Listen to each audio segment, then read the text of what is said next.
This is a job. This is NYPD. Job. The NYPD. Job.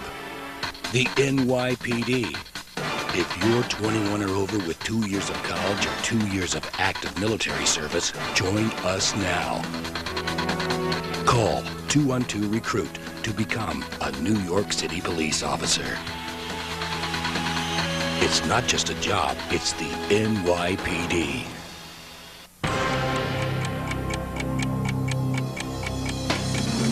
I'm Pat Kernan with a New York 1 Minute. It is primary day. Nearly 200 candidates are on various ballots around the city. The most notable citywide race is the Democratic battle for mayor.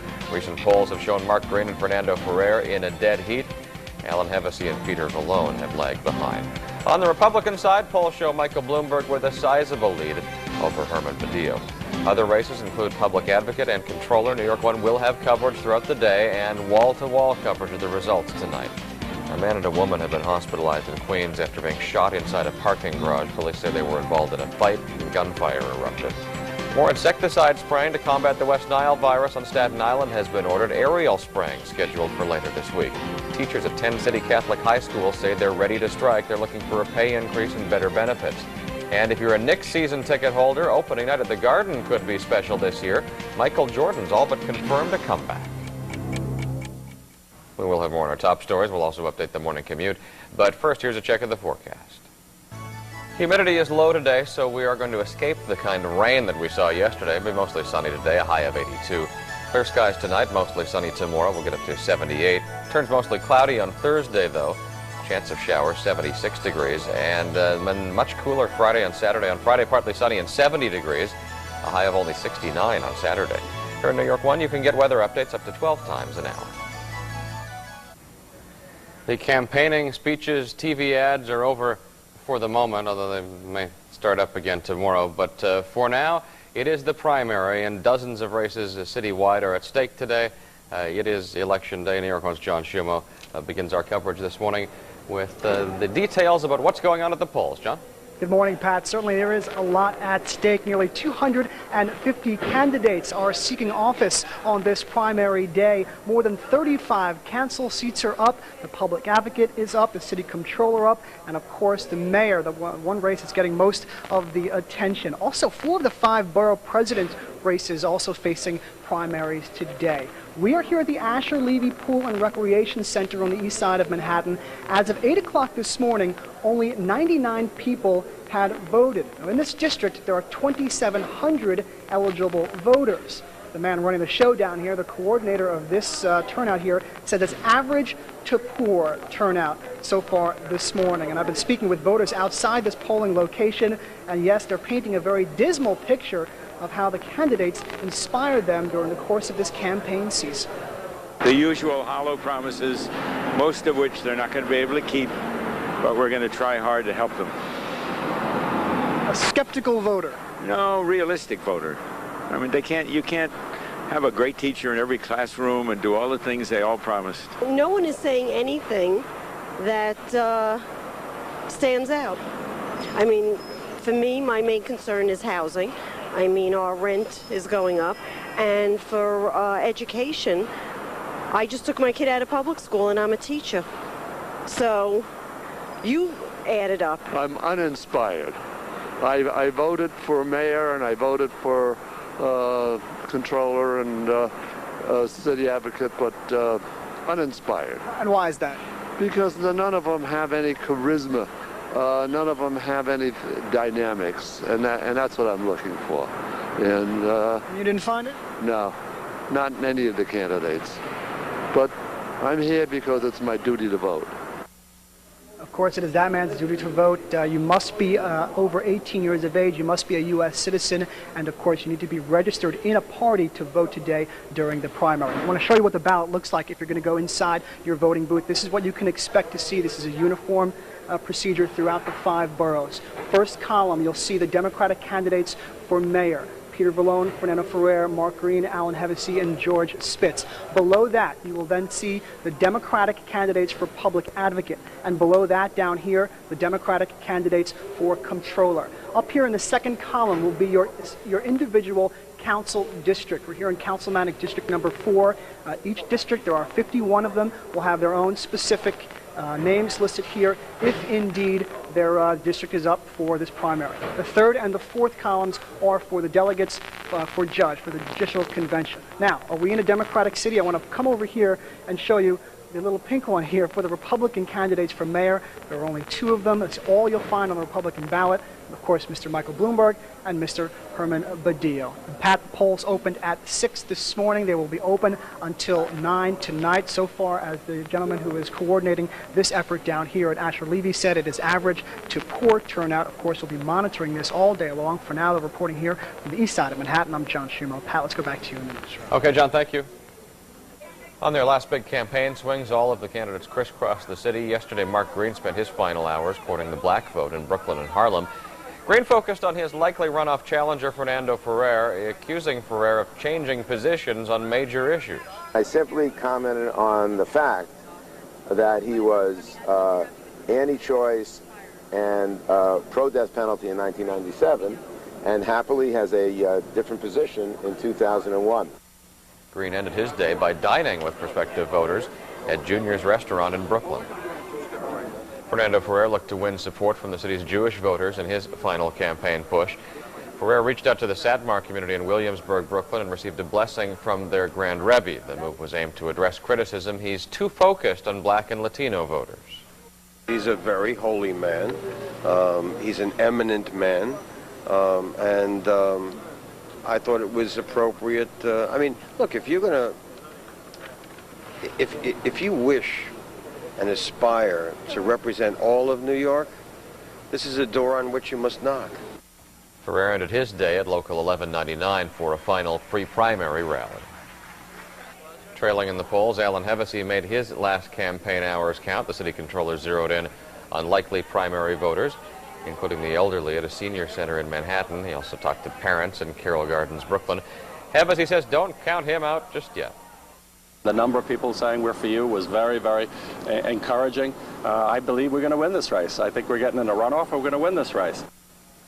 The latest polls show Hevesy trailing front-runners Ferrer and Green by at least 10 points. Peter Vallone got an early start on his day. He cast his vote this morning at a school in Astoria before heading out for one final campaign day with stops planned in Queens and Manhattan. Yesterday, the city council speaker was looking for support in all 5 boroughs. He continued his attack against Fernando Ferrer's theme of 2 New Yorks, while trying to get people to come out and vote. Vallone focused on getting his own supporters out. Every single vote counts, and I've been underestimated my entire life in terms of my public life, and I think that's the advantage I have going into this. He is behind in the polls, but Vallone says he's confident he will be back for a runoff in 2 weeks. The Republican contenders for mayor have been busy trying to encourage New Yorkers to get to the polls. Michael Bloomberg attended several get-out-the-vote rallies yesterday, including one in the Bronx. He appeared at the Senior Center with State Senator Guy Villela, who earlier had endorsed Herman Badillo.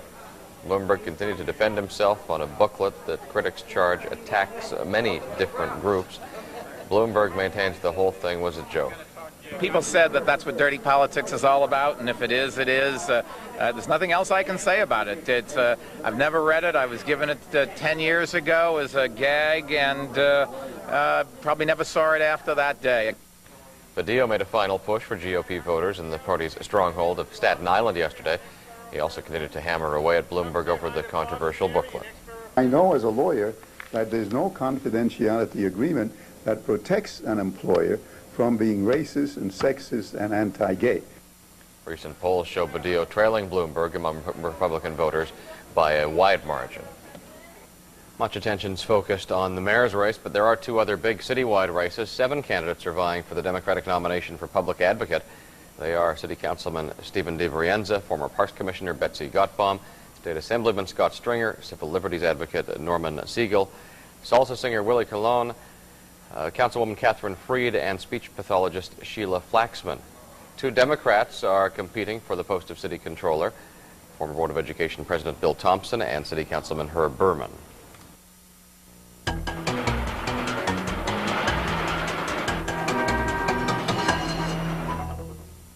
Good morning, New York. I'm Kat Greenleaf, back with another look at your commute. Subways continue to be great, on or close to schedule. No problems or delays so far this morning. Inbound Gowanus, traffic is heavy right now from the Belt Parkway merge all the way to the Brooklyn Bridge. Your southbound BQE slow from the LIE out to the Williamsburg. Outbound Gowanus past the Prospect, there is a crash now blocking the left lane. Northbound FDR, heavy traffic from the Brooklyn Bridge to Houston, where that crash is cleared, and then you're slow from the 30s to the 59th Street Bridge, where there is an accident on the shoulder. Southbound Harlem River Drive, slow from the 140s down to the 70s. Eastbound Staten Island Expressway at Clove Road, that accident is still out there. They're trying to get it cleared away. Eastbound on the Belt at Rockaway Boulevard, that earlier crash has been cleared. Westbound Belt typically slow right now, passing JFK all the way to Knapp Street, where that earlier crash has cleared. Don't forget, street cleaning rules are in effect today citywide, so do be careful as you park your car. That's the latest Rail and Road Report. Kat Greenleaf, New York 1. Hey, don't walk like a cop, all right? You say you're serious about doing some good in the real world. Well, this is the place to learn. Even those sworn to protect Please get away from the door! are human. What's wrong with street justice? Oh, just let the animals wipe themselves out. God willing. Even those dedicated to keeping the peace can cross the line. That's what I'm talking about. Denzel Washington. You think I'm crazy, right? Ethan Hawke. I think you're a road cop. Training Day.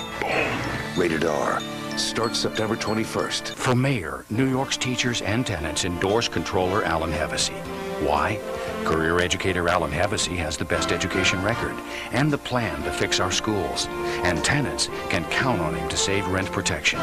Pro-choice, Alan Hevesy saved the city's drinking water, protected nursing home patients, and won Holocaust restitution. Smart and caring, Alan Hevesy's tough enough to take Rudy's place. Democrat Alan Hevesy, most experienced, best qualified. Time for weather on the ones. A cooling trend later this week, but it'll be mostly sunny and quite nice today. Our high 82, northwest wind at 10 to 15 miles per hour. Skies will be crystal clear tonight and a pleasant low temperature of 62. You might be able to give that air conditioner a rest. The wind tonight north of 10 miles per hour. Tomorrow mostly sunny, seasonable high temperature of 78 degrees. Take a look at our 5-day forecast now, and you can see that it is going to get cooler toward the end of the week. On Thursday, chance of showers 76 degrees. Friday and Saturday, high temperatures right around 70. Here's a traveler's forecast now. Conditions and expected high temperatures in selected cities across the nation. Remember, here in New York 1, weather on the ones comes every 10 minutes. In the Papers is sponsored by 1-800-SLEEPYS. Sleepy's, the mattress professionals, home of the incredible price guarantee. Here's a look at what's in the Tuesday papers. Election coverage seems the obvious place to start today, so we will begin with the front page of the Times. Great selection of photographs here on the front page of the Times. Top left, Fernando Ferrer, then over to Peter Vallone, and then on the second line you see Mark Green and Alan Hevesy, all at various campaign events throughout the city yesterday. The Times, as with all the papers, recapped its endorsements this morning on the editorial page. Mark Green was the Times choice for mayor. The Times has the most comprehensive list of endorsements, right down to all of the individual council races. The Daily News endorsed Peter Vallone on the Republican side, Michael Bloomberg for the GOP. In the Post, it was an endorsement for Peter Vallone. And Newsday made its call for Alan Hevesy on the Democratic side and for Michael Bloomberg for the Republicans. Let me show you the front page of Newsday. It is a tease to the primary coverage inside. The headline is Pick'em. Page A4 of Newsday, already looking ahead to what's next for Alan Hevesy. If the polls are right and Hevesy fails to advance to a runoff, then he would still be on the ballot on the liberal line. However, one top Democrat interviewed by Newsday says if Hevesy aspires to run for any office in the future, he would best not campaign on the liberal ticket, but rather throw his support behind the Democratic winner. To the front page of the Post, the headline is Green's primary colors. The Post positioning Mark Green as the candidate to beat tonight.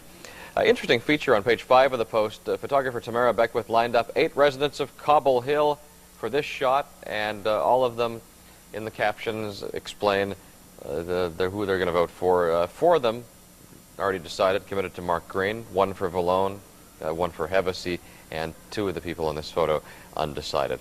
Elsewhere in the Post, now, did you know there's a little battery in your Easy Pass. Apparently it's supposed to last 10 years, but some people have been having trouble with their Easy Pass batteries after just 3 years. If the battery goes dead, you don't find out until you pull into the Easy Pass lane, and then you get the full toll evader treatment with the guy in the orange vest coming over and giving you heck for trying to avoid the toll. I mean, eventually you'll work things out, but it's an inconvenience. State officials say they're looking into this. New York Pulse section, strip away the flab. Exercise class at Crunch Fitness called Cardio Striptease. Based on the popular moves of striptease, says instructor Jeff Costa, you grind your hips, you isolate your pelvis, you peel off your clothes. Not all of them, but some of them. Front page of the Daily News this morning. The headline is Cops Bag Panther. I got to look at this from a distance at first and thought this was one of those animal rescue stories. In fact, a reference to a Black Panther splinter group blamed for a 1971 gun battle on Broadway. 30 years later, investigators figured this out, tracked down a Mount Vernon school teacher named Patrick Critton and arrested him. Page 2 of the Daily News, the latest effort to make Queens Boulevard safer. They put up barricades on between the 70th Road and Union Turnpike to try to discourage people from crossing in the middle of a block. Catholic teachers. That possible strike continues to loom over the Catholic high schools in the city. Interesting table up there at the top. The average salary for a Catholic teacher in the city, $32,000. That compares to the average city public school teacher salary of $49,000. Troubled times for Whitney Houston. In the Daily News this morning, word that she canceled her appearance at the second of the Michael Jackson concerts last night. She looked horrible on Friday when she played the concert. Those who were there said she appeared skeletal and frail and was moving stiffly.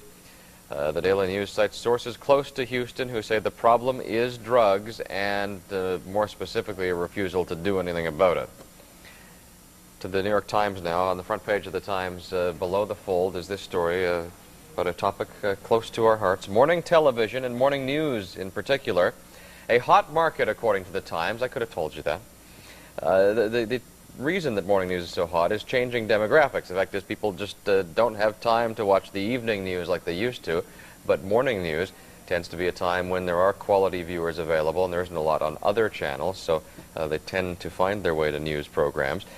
The catalyst for the story is the decision last week by CNN to hire Paula Zahn to host a new morning show in the tradition of the network morning shows, and the Times illustrates how important this is to CNN by pointing out that her salary will be the most money by far that CNN has ever paid for an anchor.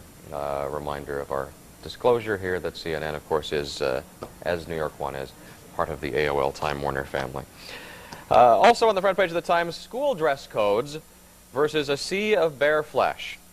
The fashions for this fall, girls in particular, are proving a challenge for schools as they try to put in reasonable dress codes for kids. Rules like you can't bare your midriff.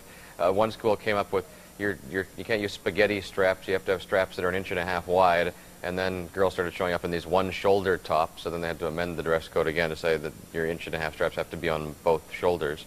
One principal says, we set a thing that shorts had to have at least a 5-inch inseam, but nobody could find shorts that had a 5-inch inseam, so we had to rescind that rule because we would have had to make them all shop at Talbot's. She said it's the only place where they had 5-inch inseams. Science Times section, a look at dental implants this morning, increasingly used as an alternative to dentures, expensive, but said to be a very successful procedure. An interesting feature on the second page of the sports section of the Times. Bronx-born Judy Israel, one of the top professionals in the world of bass fishing. A world dominated by men to the point that they called them bass fishermen, except they asked her, should we call you a fisher woman, fisher person? And she says, call me an angler. It's a gender-neutral term for the fisher people. That's what's in the papers on this Tuesday morning. Here's a quick look at the forecast. Temperatures rising to 82 degrees today. Sunshine this morning, some clouds this afternoon. More details coming up in Weather on the Ones. Sleepy's amazing one-day mattress sale is tomorrow, 10 to 9. Your chance to save 20% on famous brand mattresses like Sealy, Simmons, Serta, and more. That's an extra 20% off other stores' advertised prices, or get the mattress free plus $500. Finance and pay no interest for 6 months. Get delivery everywhere, every day. Plus great premium bonus offers. That's Sleepy's one-day sale. Just Sleepy's for the rest of your life. Shop tomorrow, 10 to 9. This edition of Today in New York City History is sponsored by New York Presbyterian Hospital, the University Hospitals of Columbia and Cornell. Call 1-877-NYP-WELL or visit our website at www.nyp.org.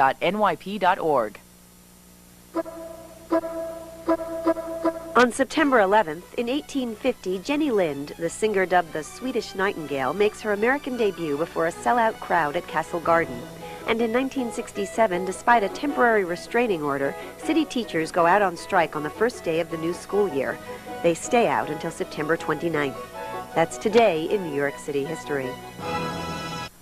This is a live picture from our camera on the Empire State Building looking toward the World Trade Center. A 3-alarm fire and a report of an explosion somewhere in the World Trade Center. You can see the plume of smoke from the top of one of the World Trade Center towers. And this has just come into us, word of this incident at the World Trade Center. The fire department responding with a large number of crews to the World Trade Center. I don't have a lot more detail on this than that at the moment, but you can see obviously there's a lot of smoke there, and at that height of the World Trade Center, obviously a very difficult fire to fight. We have someone in the area who's seen some of this happen. George Shea is on the telephone. George, tell me what your vantage point is and what do you know about this place?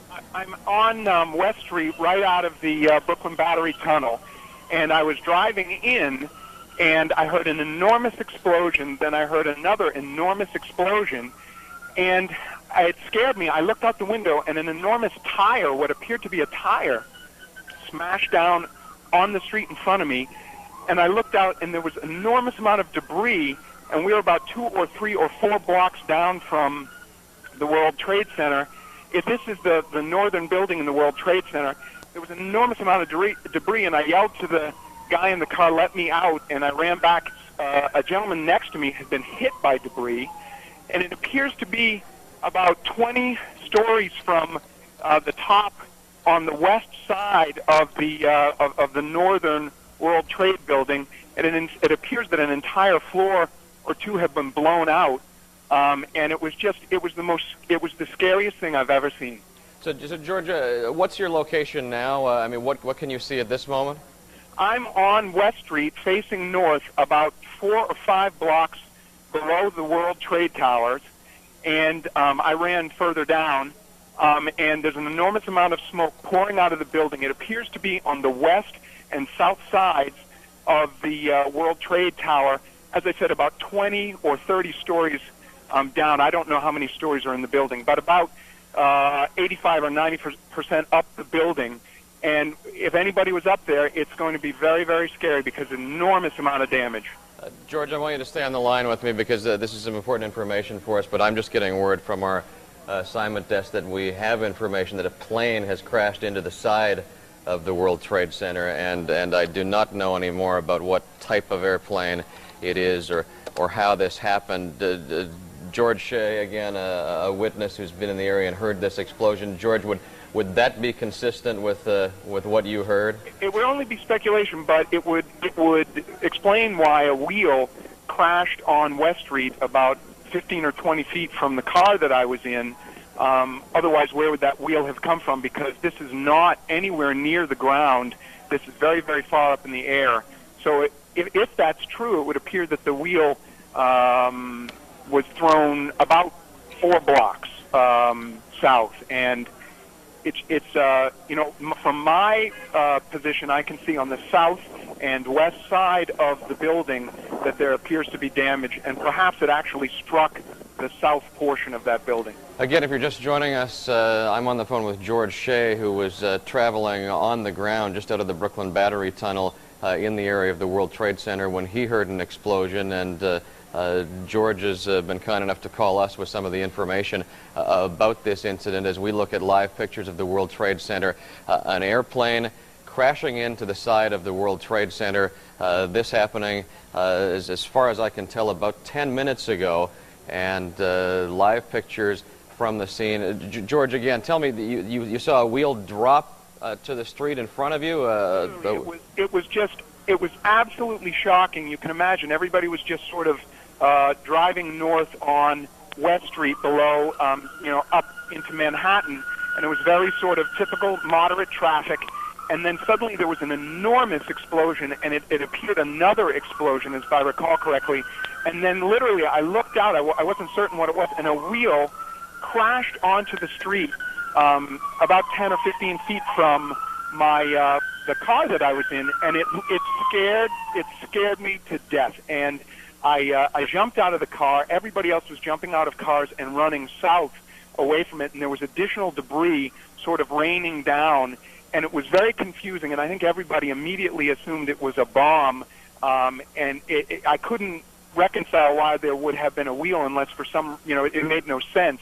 But I did see a wheel, and now the police have sort of blocked off the entire area, and people are, standing well away from the building. But immediately following the explosion, people were just running south, fearing that there'd be additional, explosions.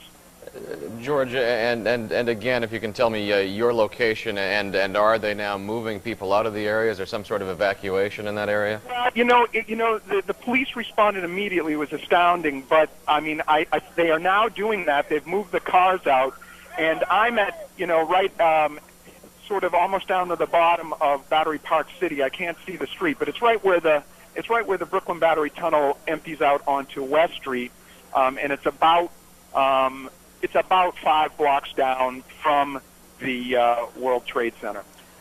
George Shea, I appreciate you calling us this morning with this information. I'm going to let you go and speak to somebody else. I'd appreciate it, though, if you'd just stay on the line or give our producers a call back and let us know how we can stay in touch with you if we do need some more information from your location.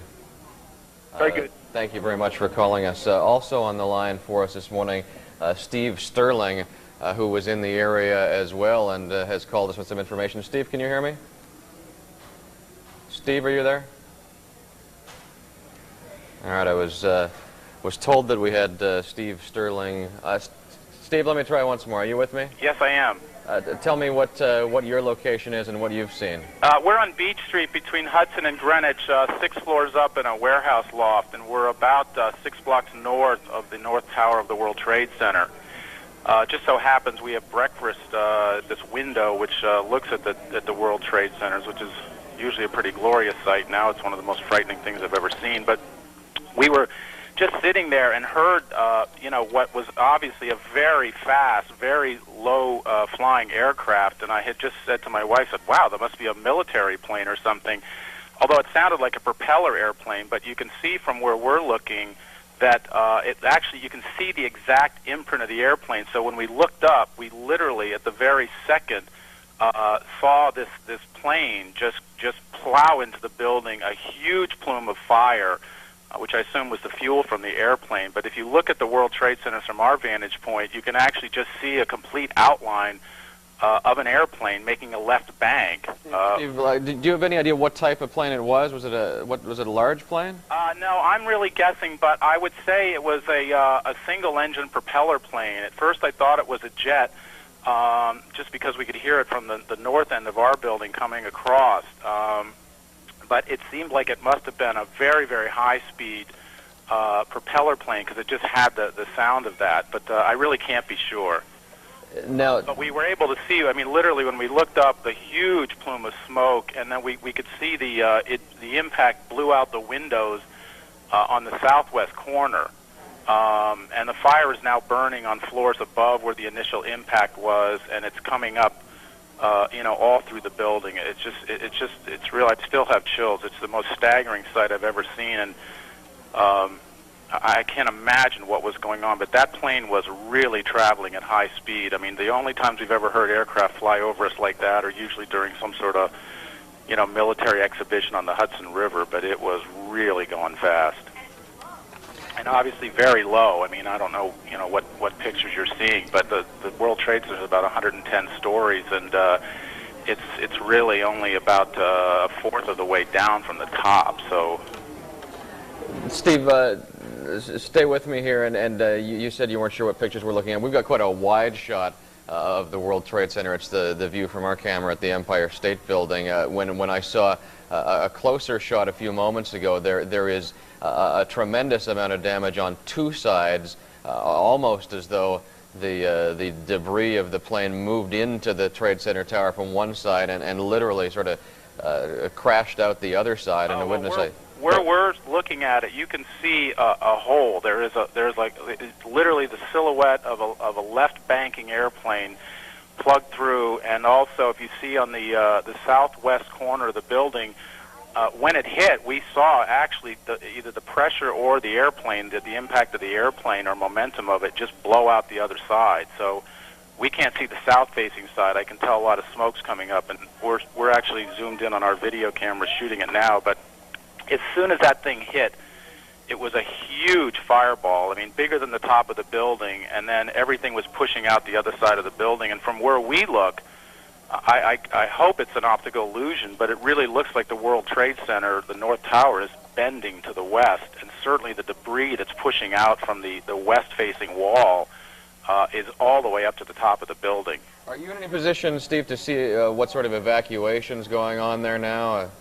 No, we were seeing, we were looking through, we were seeing fire starting on various floors around the actual, the hole that the craft made in the building.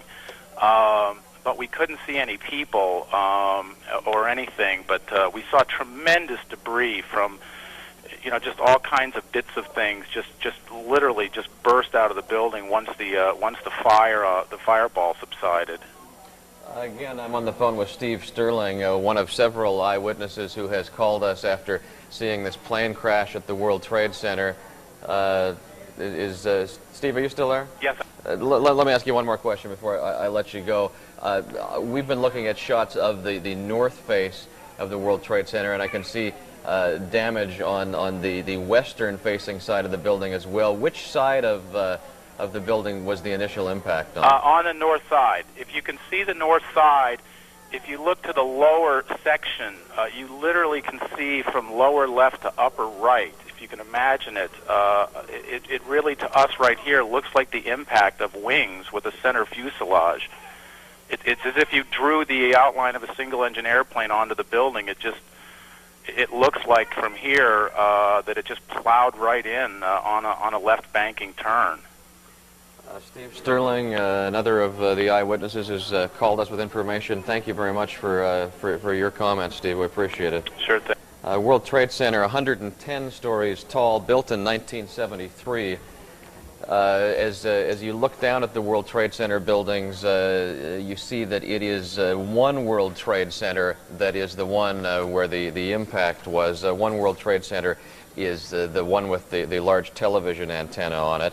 And the restaurant Windows on the World is in that tower. The other one is the one with the observation deck. At this point, the Associated Press with a story that says there is no report of any casualties, without jumping to too many conclusions, looking at the extent of this damage and knowing how well populated that building is. Now there's another explosion down to the left side on the second World Trade Center tower. You see that huge ball of fire that just went up there. I know it's quite a distant shot, but that looked to me to be happening at number 2 World Trade Center, at the second World Trade Center tower, and it is at some distance there. But this is now a dramatic development on the second World Trade Center tower, and I can't imagine that there would not be a serious evacuation and a full mobilization now, emergency command center and so forth, as the fire department moves as much equipment as possible to the World Trade Center. If I can get our crews to take a bit of the tape, I'd like to see that explosion again from about 30 seconds ago, if we can get that back, because it had looked as though this was confined to one of the World Trade Center towers, but now with that explosion a moment ago, it's not clear what's happening, because as we looked at that impact, it appeared that this was happening just at the number 1 World Trade Center tower. But that explosion, clearly as I saw it on that distant shot, came from 2 World Trade Center tower, and we now have a mobilization at both of the World Trade Center towers. Again, World Trade Center built in 1973, 110 stories tall. This building, of course, the scene of the explosion, the bombing there many years ago, but this is like nothing that has been seen at the World Trade Center. We have that tape now. This is about a minute and a half ago. Watch on the left side on the number 2 World Trade Center tower. Again, as I said, that shot at some distance, but that explosion coming through the World Trade Center tower has now ripped a second hole in the World Trade Center tower, and the fire department back on the scene. This is live pictures now. Do we have another eyewitness on the telephone? World Trade Center, 1,362 feet tall. They are the tallest 2 buildings in New York. Number 1 World Trade Center is the one with the television antenna on it. That's where we saw the initial impact after this plane crash at the World Trade Center, and we're trying to ascertain at this point what would have caused that massive explosion that ripped through number 2 World Trade Center, the tower on the left, just a few moments ago. It was 1993 when the terrorist bomb ripped about a 200-foot crater at the lower levels of the World Trade Center. There are about 40,000 people working in the World Trade Center, and with this happening sometime about 8:45,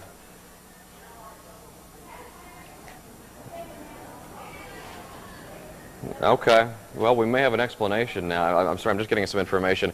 We may have an explanation for what happened there when we saw that second explosion, because the towers are far enough apart that you would think they were independent. We have 2 of our people responding to the area saying that they saw another aircraft crash into the other tower of the World Trade Center. I don't know at this point whether that would be a plane that was in the area, whether it would be a news helicopter or a police helicopter or something like that, but that's the word we're getting now, is that after all of this, after the mayhem going on at 1 World Trade Center, there was a second aircraft that crashed into the other World Trade Center tower, and that explains that explosion of a moment ago. Again, this is coming in from a couple of our New York 1 employees who are responding to the area, and I want to get back again to that shot, if we can, of a moment ago, just before we saw that explosion at the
deserve special treatment. Numbers of EMS, like emergency vehicles, fire trucks, police vehicles, ESU, everything. Everyone you can imagine is on their way there. You can hear the sirens and we were right off the side. So I'm assuming that whomever was in the building at that point, and if there's anybody that needs to be taken to the hospital, they're well on their way because the sirens are blaring. Okay, Amanda, see if you can get any closer and get together with our other crews there, and we'll be back to you. I appreciate the comments, though. Again, to recap here, not one but now two planes have crashed into the World Trade Center towers. It was about 8:45 that a plane ripped into the tower at One World Trade Center, the one on the right side of your screen. And to my eye, this would have happened about 90 or 100 stories up. The building is 110 stories tall, and the plane appears to have struck somewhere between 90 and 100 stories. Then, I would say right about 9 o'clock, there was a second plane crashed into number 2 World Trade Center, and as you just heard, this did not appear to be accidental, in that the plane was in control and made a course directly for that tower. At least that's the account of those who have seen it and reported back to us. We've got another eyewitness on the telephone, and I'm sorry, but I'm speaking and not able to get the name at the same time. Who's on the line with me? Yes, can you hear me? Bruce? Yes, Bruce Pfeffer. Bruce, thank you for calling in for us. Tell me what your vantage point is for all of this and what you've been seeing over the past 30 minutes. Well, I was running in Battery Park City along the river when the first crash happened. And at first I thought it was a sonic boom from a jet, because you can hear the jet first and then the crash or the explosion. And I didn't even look up because I thought it was just a jet and a sonic boom. And then another jogger along the river who was looking up started screaming, "Oh my God." And so I looked up, and there were huge fireballs coming out of the World Trade Center. Then a few minutes later, I came home. I live in Battery Park City, and I was watching NY1, and I was actually calling to try to get through to you. And I heard the second jet flying very low overhead, and then another boom, another explosion. And obviously there are a lot of people in the street who were just staring up at the first fire, and they all started screaming and running south. And I'm not sure why they were running south, whether it was just to get a better look at it or maybe because debris was flying, but it was definitely a second jet. And since I was watching your program while I heard the second explosion, I saw you replay the tape, and you can see on your tape replay the second jet coming from the right of the screen. We're going to see if we can get another look at that while you speak to us here. You know what, I can see it now, and maybe we can, as the two of us talk, we'll take another pass at that, and we may be able to digitally push into it a little bit and get a better look at it. So we'll go back to a live picture of the World Trade Center, and we'll see if we can enhance that a little bit to get a better look at it. But as you point that out, the plane coming from the right side, you described it as a jet. Tell me what you saw, what type of plane you think it was. Well, I didn't see, in either instance, I didn't see it, but I heard it, and it definitely sounded like a jet, because it sounded like one of those military planes that you see at an air show. Same type of sound of a low-flying jet, just, very loud, fast engine noise. It definitely did not sound like a propeller plane, and it definitely did not sound like a helicopter. It was a jet of some kind, and it was the typical sound that you hear, in a war movie of some kind, where first you hear the jet zooming overhead, and then you hear an explosion. Bruce, that's what it sounded like. Bruce, stay on the line with me here. We've managed to enhance this shot a little bit, and we're going to replay it here.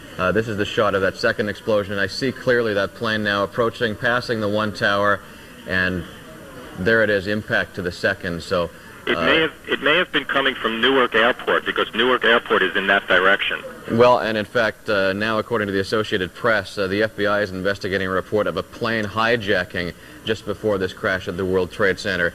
Myrtle's our director in the control room. If we can get that back once more, if there's any possibility of a slow motion as we play back that tape again, we're looking, or we've got this shot of about 9 o'clock, the second impact at the World Trade Center. Watch the right side of your screen, that airplane approaching the number 2 World Trade Center tower, about to crash into it now, and there's the explosion.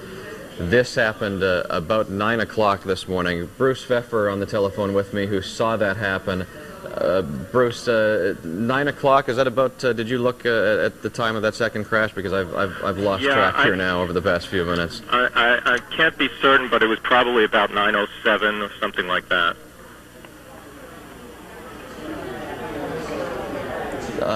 I'm sorry, Bruce. Someone else was speaking to me at the same time. If I can just recap a couple of things, the FBI is now saying that they are looking into this report of a hijacking. I don't know what type of plane may have been hijacked, and we couldn't tell from that shot that we were looking at.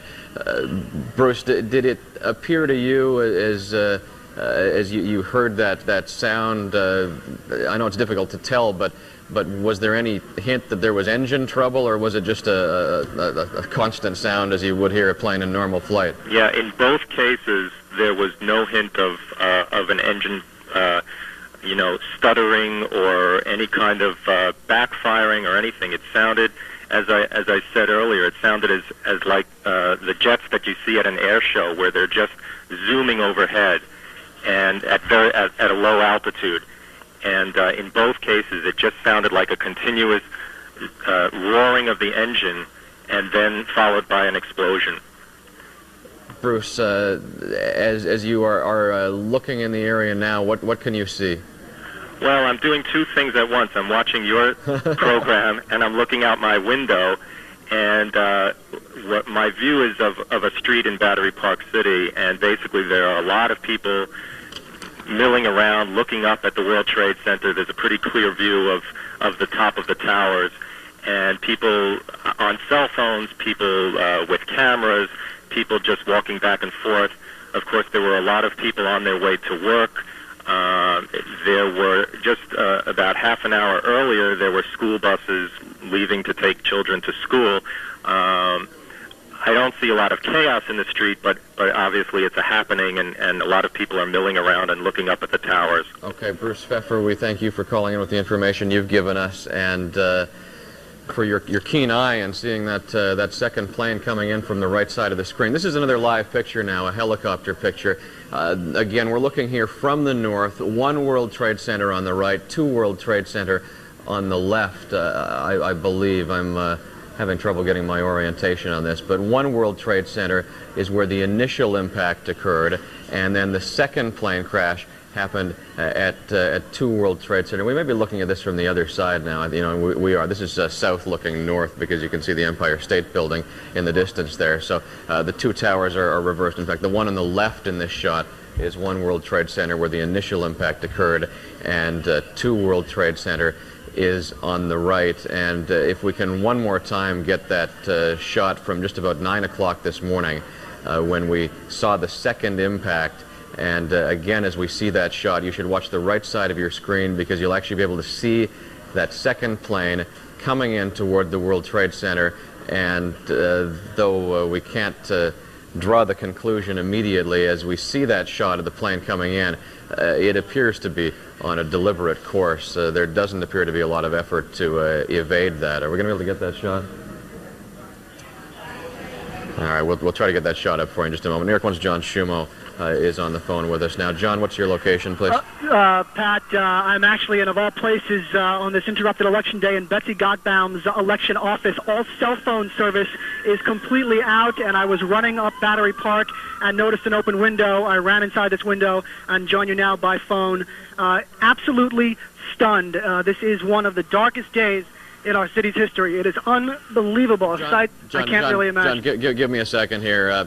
If there's any question about whether the FBI is taking this as a possible terrorist attack, we may have an answer in the fact that they have sealed the Lincoln and Holland tunnels now as a precaution. Those tunnels are sealed at both ends, so they are not allowing traffic to pass through the Lincoln and Holland tunnels. PATH train service is suspended, subway service bypassing the World Trade Center. Sorry for interrupting, John. You can continue. John, you still there? Pat, can you hear us? Yeah, go ahead. Yeah, we're still here. You were talking about the tunnels, the Brooklyn Battery Tunnel, also right now sealed off. We came through the underpass of the Battery Tunnel, just making it around the south tip of the island of Manhattan. That, too, was just so crowded with emergency vehicles. I actually got out in the middle of the tunnel and ran the rest of the way. There are thousands of people out here on the streets, as you can imagine, stunned. I saw 2 women crying hysterically.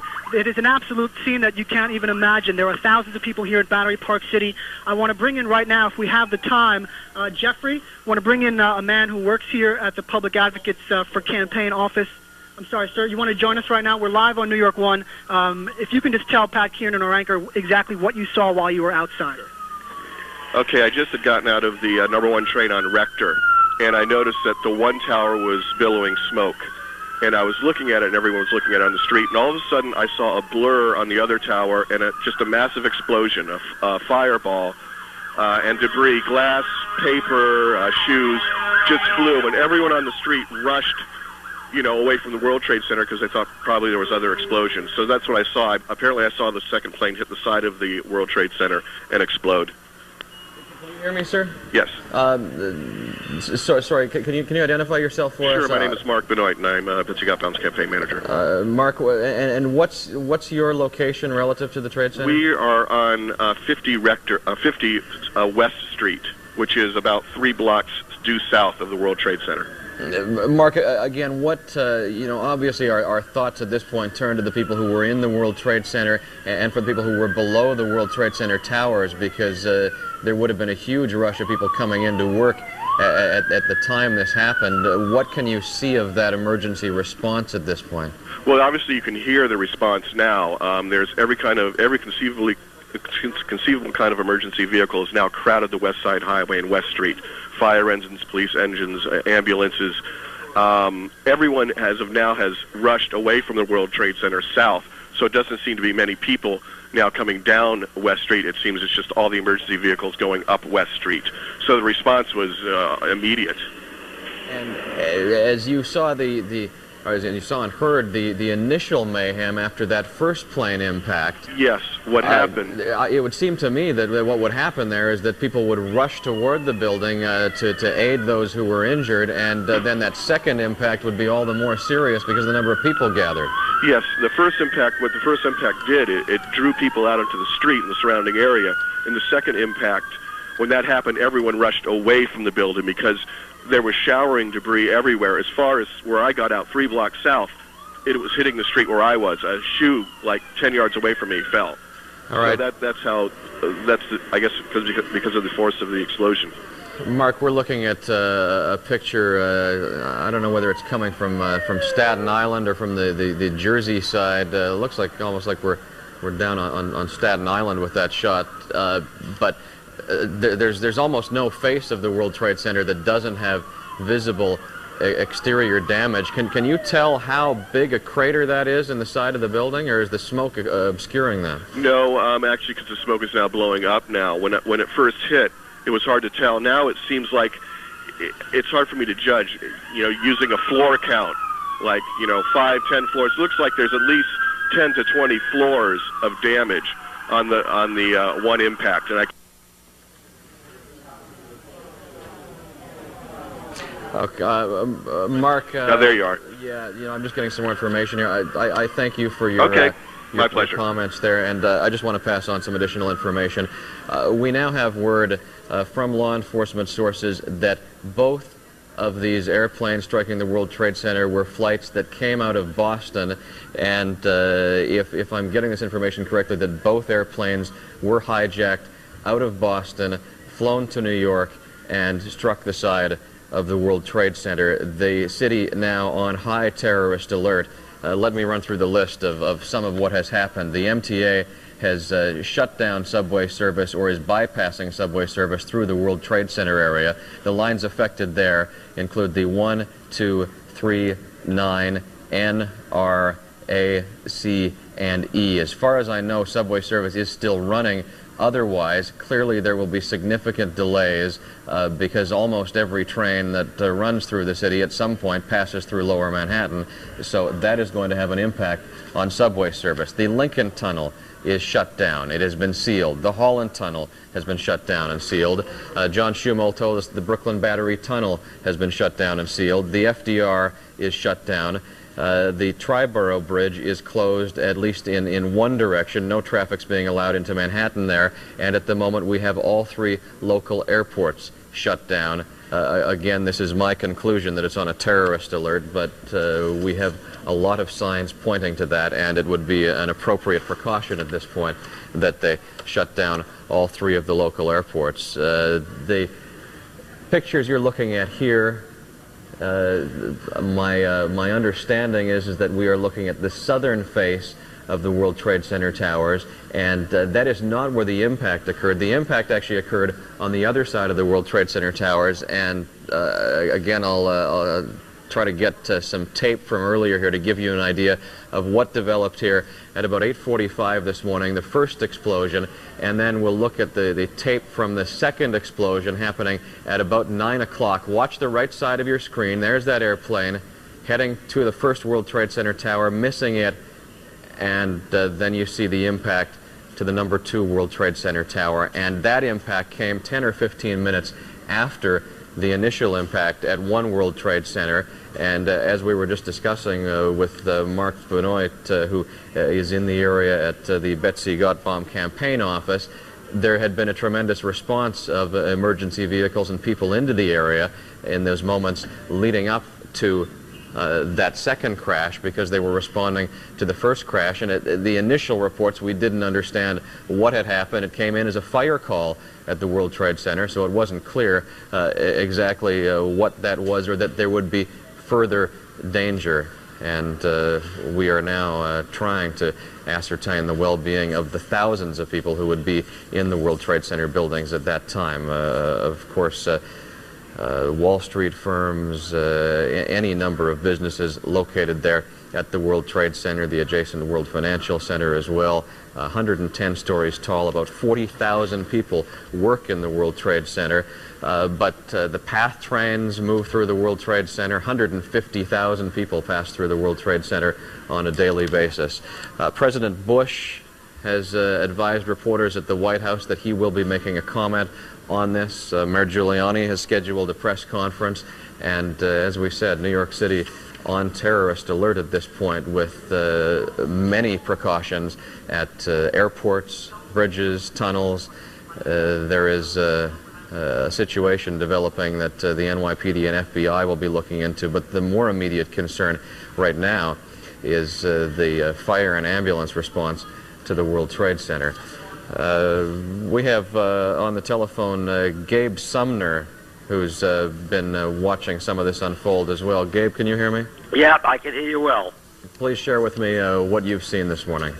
Well, in the first instance, I was out running, as one of your previous callers was, at 8:45 this morning, and I was at that point at the marina in Battery Park City, which is virtually in the shadow of the World Trade Center.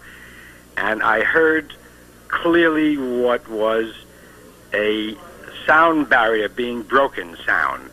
The whoosh of the jet, and then the explosion, which I thought was a sound barrier being broken. And when I looked up, I saw the first hit on the World Trade Center. But I saw no plane falling into the street, as I would have thought would happen if it were a plane. And I thought perhaps it was a missile. And we all gathered and watched what was happening.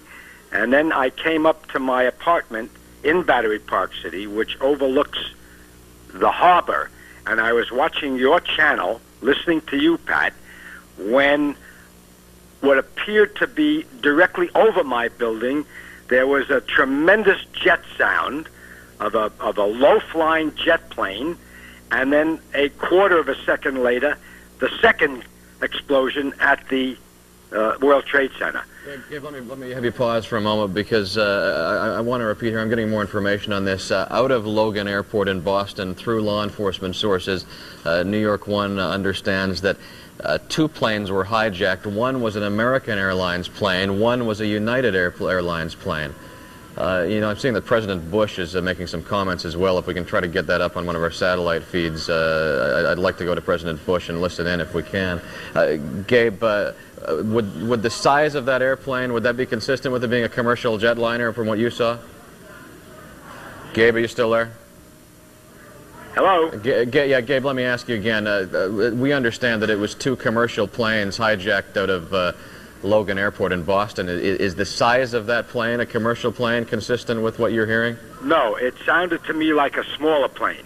I think if it were a low-flying commercial jet, it would have been much, much louder than it was. All right, Gabe, let me interrupt you. President Bush making comments about this now. We'll listen into that live. Our nation will not stand. And now, if you join me in a moment of silence.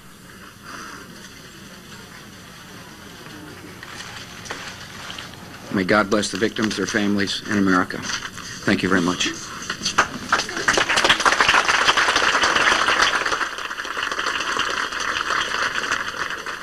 All right. I apologize for getting to that late, and we didn't hear the beginning of President Bush's comments. I'll see if someone who was hearing them come in on the satellite feed can summarize for us if we learned any information from the President. Let me recap for you. You are looking at live pictures of the World Trade Center. Approximately 8:45 this morning, the first of 2 plane crashes into the side of the World Trade Center. All signs at this point indicating that both crashes were deliberate. After reports through law enforcement sources that these planes were hijacked from Logan Airport in Boston, one an American Airlines plane, one a United Airlines plane. The first crash occurring about 8:45 this morning at the building you see on the left side of this live picture. You're looking from the south toward the north, and the tower on the left is One World Trade Center. It's the one with the television tower on top. It's where the windows on the World Restaurant is. That first plane crash at about 8:45 struck the north face of the World Trade Center, and you can see there's damage on at least 3 faces of that tower of the World Trade Center. Again, just by my estimate, somewhere between 90 and 100 stories up the side of the 110-story tall World Trade Center. It was approximately 15 minutes later, about 9 o'clock Eastern Time, as we were getting the first pictures of the smoke coming from the World Trade Center, that we saw the second plane crash. And I actually didn't see it until one of our viewers brought it to our attention. But as you look at the live shot that we were showing at the time of that crash, you can actually see the second plane coming in from the west and flying past One World Trade Center and striking 2 World Trade Center. And that's the situation we're left with now, is that we have a fully involved fire on both of those World Trade Center structures. If indeed, as those law enforcement sources are telling us, these were hijacked airplanes, we can assume that there may have been passengers and crew on those airplanes, and there would have been, if not a full complement of staff in the World Trade Center towers at 8:45 on a Tuesday morning, there definitely would have been a significant number of people on all of those floors at this point trying to escape the World Trade Center. We don't know if elevators were working, if they've been going downstairs, evacuating. We've got people moving into the area. New York One's John Shumo is among them. He's at a vantage point not far away. John? Good morning. Let's get back. The site that I just saw after leaving this building and trying to work my way closer to the World Trade Center is most difficult to put into words. Not 200 feet up the block here. Again, I'm down on the West Street, about 2 or 3 blocks south of the World Trade Center. There is a tire from one of the planes. It is about 6 to 7 feet. It is a large tire, and it is on its side. It is ripped apart. There was a crowd of people who were standing by the tower. Also, there was, sadly to say, several shoes which were just sitting there on the street. Shoes, I will assume much confidently that they came from people who may have been on the plane. But again, again, the tire is just sitting here in the middle of West Street, several shoes on the sidewalk as well. I managed to make my way back here to my location on West Street when all of a sudden several hundred people started running south towards Battery Park. The police have completely cordoned off this area. As you can imagine, I've watched several emergency service units from far away as Brooklyn coming through this tunnel and racing up to the scene. We've seen ambulance corps, volunteer ambulance corps from as far out as Crown Heights and Bedford-Stuyvesant. We've seen obviously swarms of police officers from precincts as far away as Staten Island making their way here. It is very dramatic, as you can imagine, as your pictures tell. Pat? John, have you actually seen that airplane wheel yourself? I cannot see the actual plane. We're on West Street, a bit south of the World Trade Center. You can obviously see from every direction the damage actually done to the Trade Center, to both buildings. In fact, as your video, I'm sure, shows, it's hard to put into words from this vantage point, but I would say several dozen floors are completely blown away. The windows are gone. The flames are still going. From this vantage point, though, the impact was so dramatic, you could obviously tell that these tires flew several blocks, safe to say, close to 500-600 feet away from the impact. And again, people right now are scrambling to make their way south to Battery Park City. I'm listening to your report, Pat. Obviously, now that there's an FBI investigation, authorities down here are still on extremely high alert, the highest alert possible, and people are taking no precautions. They're actually running, some moving very quickly down south to a safe vantage point in Battery Park City. John, President Bush, we heard the tail end of his comments, and I've now got a summary of what he said. Stay with me, John, while I recap this. President Bush, describing this as an apparent terrorist attack on our country, says a full-scale investigation is underway, and says the U.S. vows to track down whomever is responsible for the crashes. He said that terrorism against our country will not stand. That from President Bush about 10 minutes ago. We've got New York One's John Schumo on the phone from the area of the World Trade Center, and you're looking at live pictures of the World Trade Center towers after these two aircraft crashing into each other at the World Trade Center in rapid succession at about 8:45 this morning, the second crashing at about 9 o'clock this morning. Again, there is now a terrorist alert in the city. All three of the local airports have been shut down. The FDR shut down, Lincoln, Holland, and Brooklyn Battery tunnels sealed at both ends, and I do not know the status of the Midtown tunnel, if they have done that as well there. The FDR is shut down. The Triborough Bridge has been restricted as far as traffic coming into the city, and the PATH train service, which terminates in the World Trade Center, has been shut down for the moment as well. Subway service is running, but obviously severely affected by this because so many trains pass through the area of Lower Manhattan and the World Trade Center. The 1, 2, 3, 9, N, R, A, C, and E trains are all bypassing the World Trade Center, and frankly, with what's going on there, you wouldn't want to stop at the World Trade Center right now anyway. They have moved a massive amount of emergency equipment into the area, and now, in addition to getting people out of the World Trade Center, treating the people who are injured, they also face the task of fighting this fire. A high-rise fire of this magnitude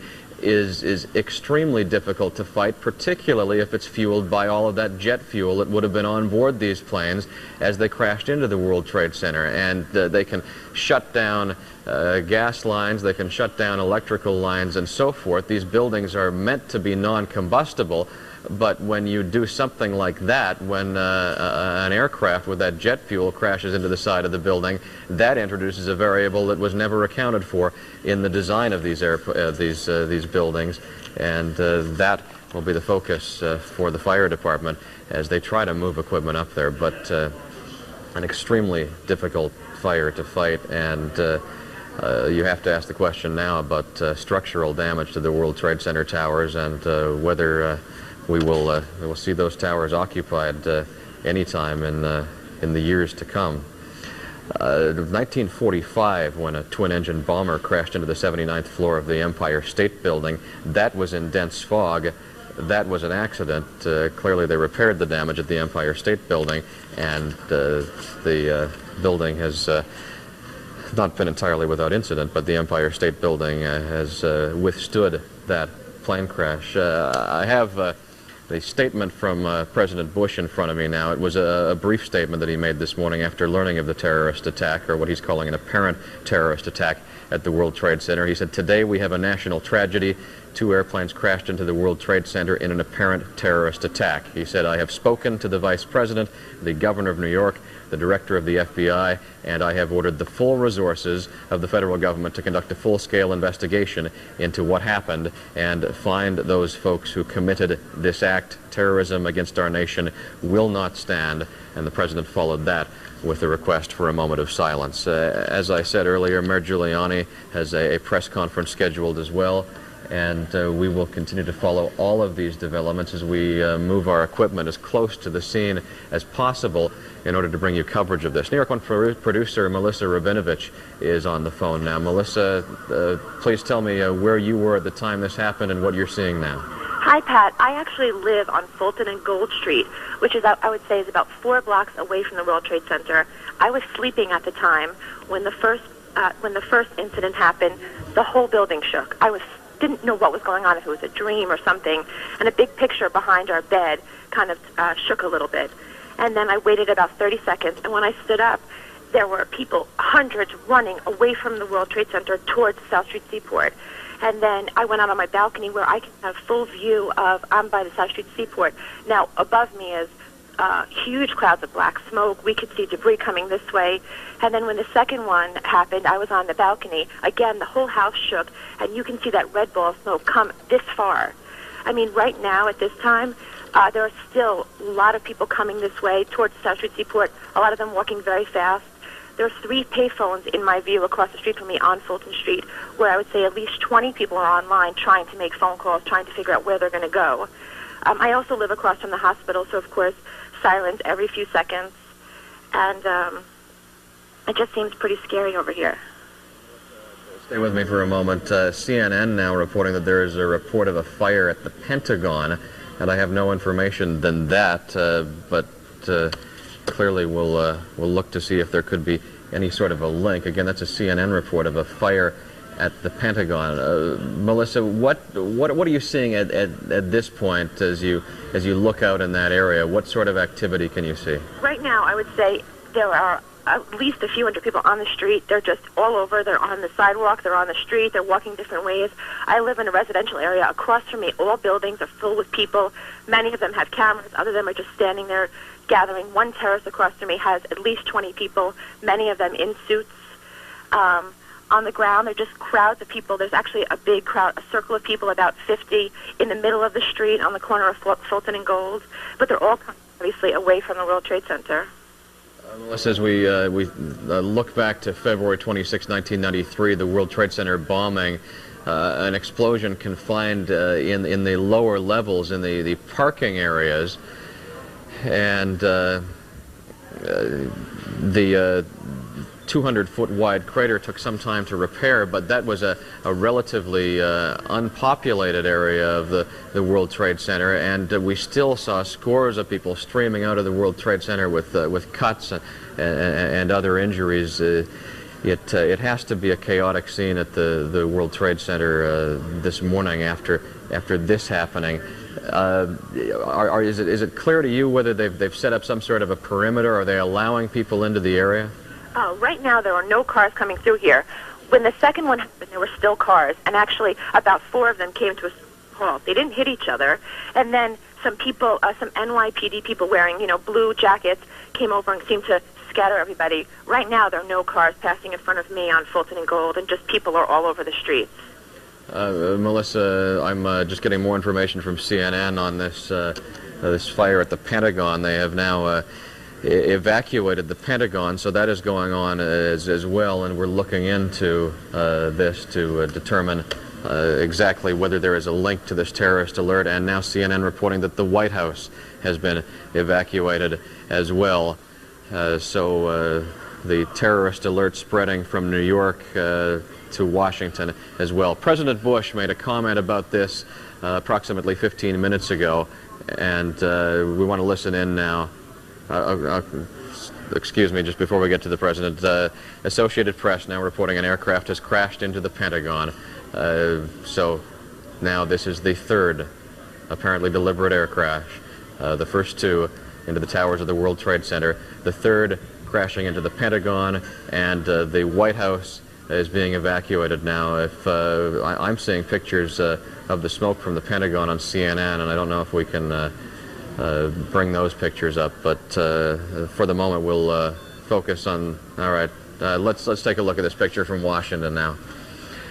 This is the scene from Washington looking toward the Pentagon, the smoke there. So this scene that's been playing out in New York now playing out at the Pentagon as well, and we'll get more information on that as soon as it becomes available. Again, the White House has been evacuated now, and there's a report of a fire on the Washington Mall, according to CNN, as we continue to look into the impact in Washington. Back to New York now, live pictures of the World Trade Center towers. We're at 8:45 this morning.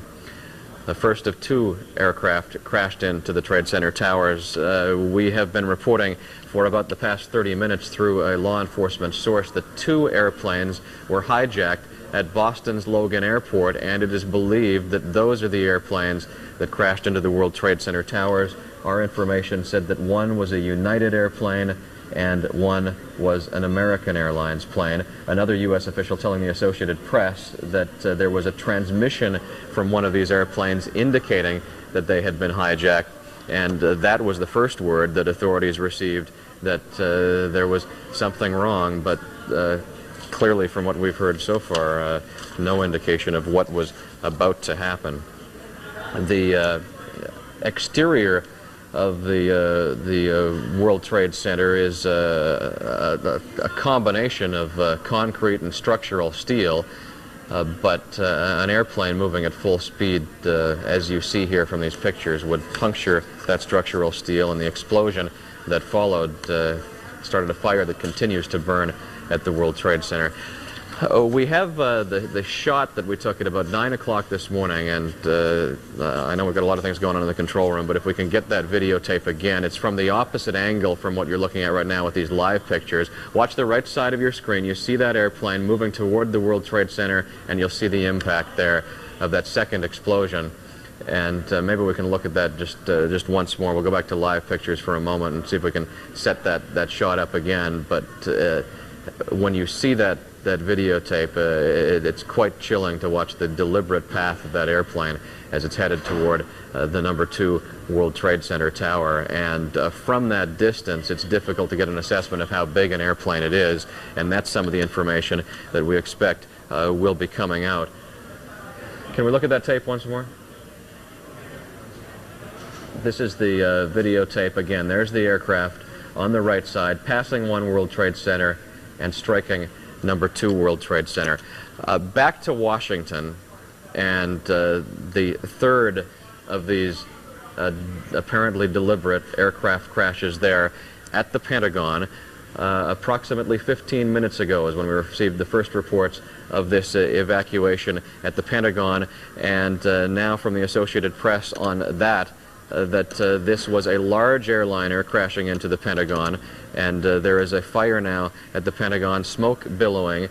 An Associated Press reporter says that he was able to see the tail end of this plane as it was crashing into the Pentagon.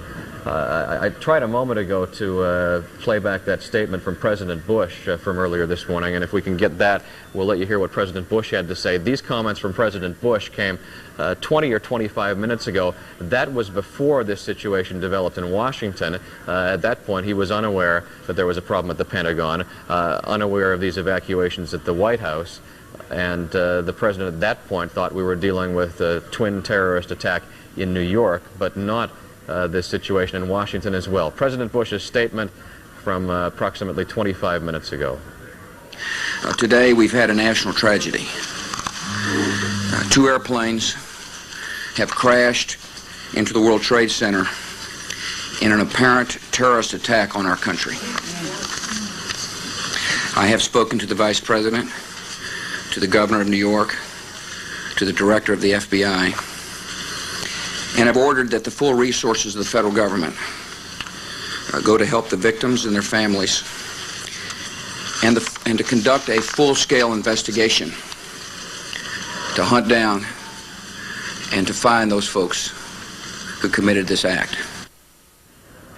President Bush speaking about 25 minutes ago in response to this apparent terrorist attack at the World Trade Center. And at that time, the president was unaware that there was a terrorist attack about to occur in Washington. A large jetliner seen crashing into the Pentagon, and there is a huge fire at the Pentagon as well. Sources in Washington saying that they have received a threat against the White House, and as a result of that, the White House has been evacuated. The Capitol building has been evacuated. Back home now, this is another angle of this destruction at the World Trade Center, looking from ground level up toward the World Trade Center towers now. And we should recap for you what's been happening here in terms of now we've got a report from the Associated Press that the FAA has canceled all airline service nationwide.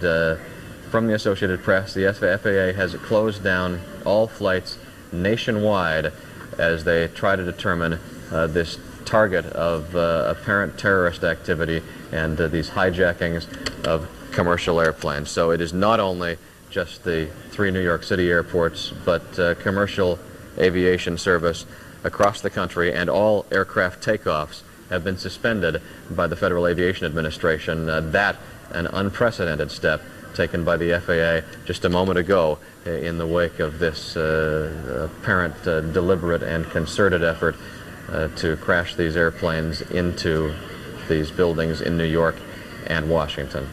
A recap of what's going on in terms of transportation around the city.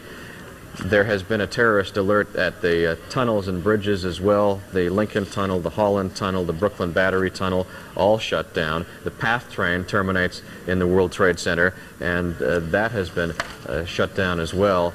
And there are to be additional comments from the White House, from the President, and we'll get an update from the Federal Aviation Administration on what's happening with this complete cancellation of aircraft takeoffs throughout the country. There will be many airplanes in the air right now. They will allow those to land, but the Federal Aviation Administration, until there can be an assessment of what's going on as the security alert increases, there will be no more aircraft takeoffs anywhere in the country. One of the live pictures you're looking at of the World Trade Center now, the first explosion about 8:45 this morning, approximately 100 stories up the side of the 110-story World Trade Center tower. One World Trade Center, the tower that has the television antenna on top, that was the first one struck. The second explosion came about 15 minutes later on the second of the World Trade Center towers, and then we received word of a third explosion at the Pentagon in Washington, and we saw live pictures from Washington a moment ago with an idea of the size of that explosion, and we are looking at that as well. I'm also getting information that they have evacuated the White House, and Air Force One is actually moving, according to our colleagues at CNN. There are some precautionary measures there. CNN reporting that a plane hit the Pentagon about 20 minutes ago. Kristen Shaughnessy's on the phone from the area of the World Trade Center. Kristen? Pat, I am at Church Street, and I'll just tell you, we just drove over from Brooklyn. Quite a scene. A lot of people gathered on the streets. Numerous emergency vehicles, obviously too many to count. We have FBI on the streets, state police, local police, all sorts of law enforcement. And what they're trying to do in this area, which is a couple blocks from the World Trade, but I can see the smoke still billowing from where we are, and they're trying to clear this area. A lot of people coming down here to look, to figure out what is going on, and they're telling people to get away, that it's still a very dangerous situation, and that they have to leave the area. It's amazing to me how many people are actually trying to get into this area. The police are asking everyone to stay clear of this area, so that's probably the most important thing to know. I should tell you that some of the streets are eerily calm as we drove through them. We went over the Brooklyn Bridge and it was shut down, so we were literally the only ones on the Brooklyn Bridge. And then when you come over here, then there's it's a very chaotic scene, but it seems like it is very well under control in terms of police and FBI. So that's what's happening here, and I'll give you any answers to questions that you might have. Kristen, I have a few questions. I don't know how up to speed on what's happening elsewhere, but there has been a report of another plane crash in Washington, a third plane, a jetliner crashing in to the Pentagon there. So the concern that this is a concerted pattern of terrorist attacks is being raised here. Not only have they shut down LaGuardia and Kennedy and Newark, but they've shut down aircraft takeoffs at every airport in the country. What evidence are you seeing there, Kristen, of precautions as far as preventing any sort of additional terrorist activity, if indeed that's planned? They have so many law enforcement officials out on the street right now. I'm literally looking up right at the burning buildings right here, and what they're telling people is just to get away from this area because it is still just a volatile situation. It seems like they, I have to talk to a couple bit more law enforcement officials, but they're saying that, they just don't know what's going to happen next, obviously, because that first plane went into Tower 1, and then the second plane went into Tower 2, and obviously they're on heightened alert for anything that may happen. We're told that the mayor will speak to us, at some point in the future once he gets briefed, obviously, and that will happen right around here. I don't know if we'll be able to bring you that live because it's very hard to get, live trucks here and whatnot. Also should tell you that transmission of phones is out. I've been trying to reach you actually for about 45 minutes now, ever since we heard of this happening, and it's just very difficult to get through because the transmitters have been hit, and that's what law enforcement people are telling, the people on the streets as well. We did speak to some people who were on the streets. A lot of people are walking through the streets, they're crying, very emotional. Other people are not, but the ones who were in that nearby vicinity told us that they were told to go down into the basement just in case, and then they were ushered out of the building and told to get away as quickly as possible. Kristen, do you have an idea how quickly that happened? Because as I was speaking with one of the eyewitnesses earlier, the frightening thing about this was that there would have been a sense for about 10 minutes between 8:50 and 9 o'clock, roughly, that the immediate danger had passed, that the emphasis would have been on bringing help into the area rather than getting people out of the area. Do you have a sense of how that played out in those few minutes? It was, I think they just assumed that this was the one plane, and I think when the realization happened that, yes, this was a plane, and it appeared to go directly into the building without trying to avert the World Trade Center, then they realized that there may be something else, and it seemed like within moments that second plane hit. So, I think a lot had been dispatched, and then when we were coming over the bridge, a number of emergency personnel from Brooklyn were dispatched. I think maybe then they said, okay, let's bring in more. So obviously you're getting people from all over the different boroughs, too. Kristen, at this point, how close are you able to get to the World Trade Center towers themselves? Pat, I'm actually maybe 2 blocks away, believe it or not. But that's it. They're just trying to get everybody else out of this area. They are allowing some press and obviously law enforcement officials. But it is, as I'm looking up, I'm just watching the building burn right from where I am, and it's an incredible sight. It looks like probably 8 floors, maybe 6 to 8 floors are burning, and just, the smoke continues. And I'm not sure which tower I'm looking at, but the one tower is more severely burned than the other right now. Yeah, the tower with the TV antenna on top of it is One World Trade Center. That's the one where the initial impact occurred. Right. And then the one with the observation deck on it is 2 World Trade Center, and that's where the second explosion occurred about 15 minutes later. I can still see flames shooting out of both, so it's an incredible sight. Do you have, obviously they've told the planes to come down, so do you have any shots right now of it? We've got a shot looking up from the ground at the side of the tower there, but we're not looking at the actual crater on the side, but we can certainly see the smoke coming from the building. Have you had a sense over the past hour? Because from what I'm seeing, there's as much smoke as there was an hour ago. That they have not made much of a dent in this fire. I don't even know how much fire equipment they've been able to move up onto those upper floors. It's just coming down, Pat. It is just coming down.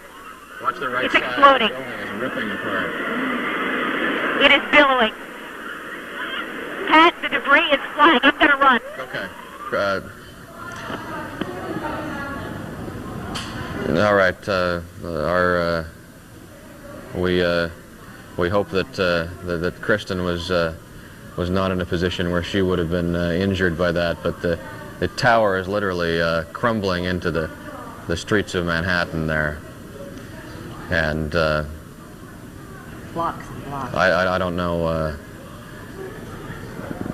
know how much debris is falling or where that debris has fallen, and we'll attempt to reestablish our contact with Kristen, but that tower's not there anymore. A dramatic scene, and this is going to clearly mean that there are hundreds, if not thousands, of people injured as that building has fallen. New York 1 Sharon Diesenhaus is with me as well now as we watch this dramatic videotape. This is just extraordinary. We have just seen, that was one World Trade Center? Yeah, at this point I don't even know which. One of the World Trade Center towers. That was two World Trade Center. That was two where the second impact was, but it has vanished from in front of us. Humbling. It's now 10 o'clock. That means it was roughly an hour after the initial impact, which seemed to impact roughly the top, I would say, 1/4 of the building. And now we see the building has apparently crumbled. One wonders if there was anything on the plane that could have caused such a structural damage below, since it hit such the upper portions of the building. I'll ask our control room crew to try to get whatever videotape we can of that scene as we were on the phone with Kristen Shaughnessy, and please let me know if we've reestablished contact with Kristen as well. She saw the explosion in front of her in fairly close proximity as that happened. These are several different live pictures we're looking at of the aftermath. Two World Trade Center at this point still standing.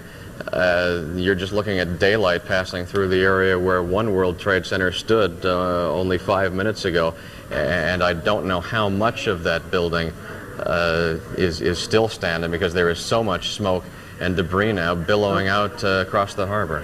Over all of Lower Manhattan. I mean, it must be, I would say, a 15-block wide area and probably 10 or 15 blocks high that seems to be covered now by a sort of eerie white smoke as opposed to the black smoke that was billowing out earlier from the top of the tower.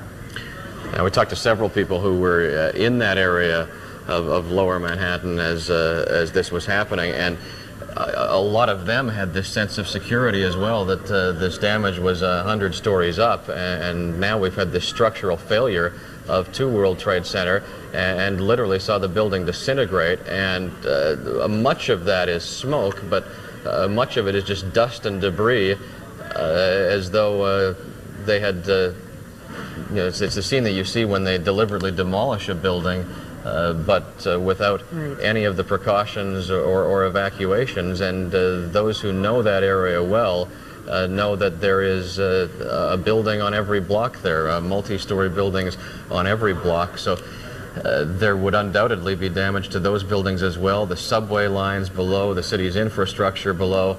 Let's look at that videotape.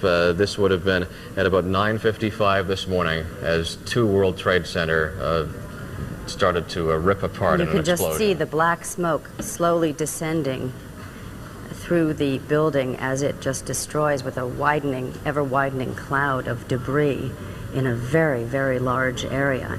And you can't look at this without a sinking feeling in your heart and wondering how many people are affected by this right now. And it really is a question of how many people were injured and killed by this now. The fire department had called in every off-duty firefighter, and many of them would have been in that area having responded to this, and now their thoughts have to turn to the structure of one World Trade Center because the fire continues to burn there. Let's take you back to 8:45 this morning. We received a report of a fire at the World Trade Center, and that can be anything from a cigarette in a trash can to an electrical transformer. And we hear these very often, and we always investigate them, but so often they are not disasters. By itself, it's not an unusual call, but within about 5 minutes, when we got our first pictures of the smoke, it was clear that something very serious was going on, but the magnitude of it has escalated in the past 15 minutes with the collapse of one World Trade Center and that debris that has spread throughout Lower Manhattan. The question that they have to be facing there now is how to deal with this, because now they have injuries and structural damage not only on the two World Trade Center towers, but for a huge area throughout Lower Manhattan. The stock exchange down there and so forth, and that of course has to be the the focus personnel now. who were sent in to assist those who were in danger are now very much in danger themselves. Even on my way down this morning at about 9 o'clock, there were ambulances streaming down 10th Avenue and 42nd Street as people, clearly I remember from February 26, 1993, all over the city, all of the fire and police personnel were called to assist, and when I saw 9th Avenue rather, just filled with emergency vehicles streaming down, I knew that it was certainly an incident of some magnitude. I didn't realize that, of course, what was to await all of us. We've taken some action, obviously, to move our crews into as safe a position as possible, and some of them, like so many other people, had rushed down to the area of the World Trade Center, though were held back at a certain distance because of the police and fire perimeters that had been set up there. But that collapse of the number 2 World Trade Center tower caught everybody by surprise and happened so suddenly there on that videotape, and we'll try to get another look at that, because this is the aftermath, and it almost looks as though there's a fresh wave of black smoke. There's the explosion and the collapse of the tower looking from the north now. And we have some very good news for those of you who were listening just a few minutes ago. As we saw this, the building collapsing, we also were speaking with Kristen Shaughnessy on the phone, who was in close proximity, and we have just gotten word that she is safe, and we are all very happy to hear that. Indeed. CNN reporting at this point that there have people been seen jumping from windows of the World Trade Center tower, trying to get to safety there. And this is that picture again from about 9:55 this morning of the structural failure, the collapse of 2 World Trade Center after this plane crash. And we know that a lot of people who are watching right now have those that they care about in this area of Manhattan, and as soon as we have any information on those injured, we will of course bring it to you. We simply do not have that information at this point because it is such a large-scale problem. The information is not forthcoming. I think that police and fire department are scrambling just as much as the news organizations are to get information. Another live picture for you here, and if somebody can tell me where this camera is, it looks like we're somehow looking across some distance, but this gives you an idea of, I'm sorry, this is Washington now, this is the Pentagon.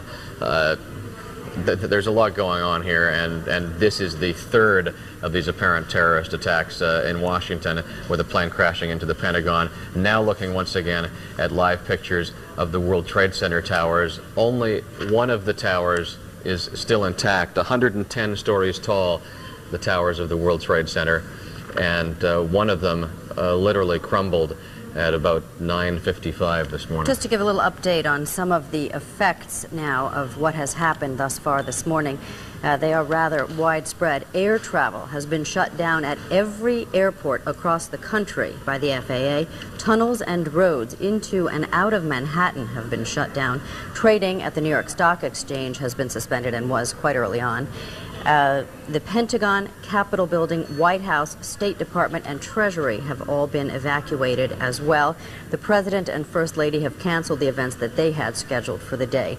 Now, fortunately, the President was in Sarasota when this happened at the Pentagon, and I understand the Governor was in Manhattan, but we do not have word of where he was, but we do have word that he is safe. Other information about the impact of this and the precautions that are being taken here.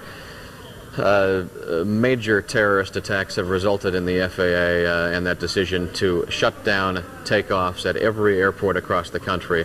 The New York Stock Exchange, trading has been suspended there. They have evacuated the stock exchange, and tunnels and roads in and out of Manhattan have been shut down. So they have, for a large part, locked down transit and traffic in and out of of the city now, and we're back to the live pictures here.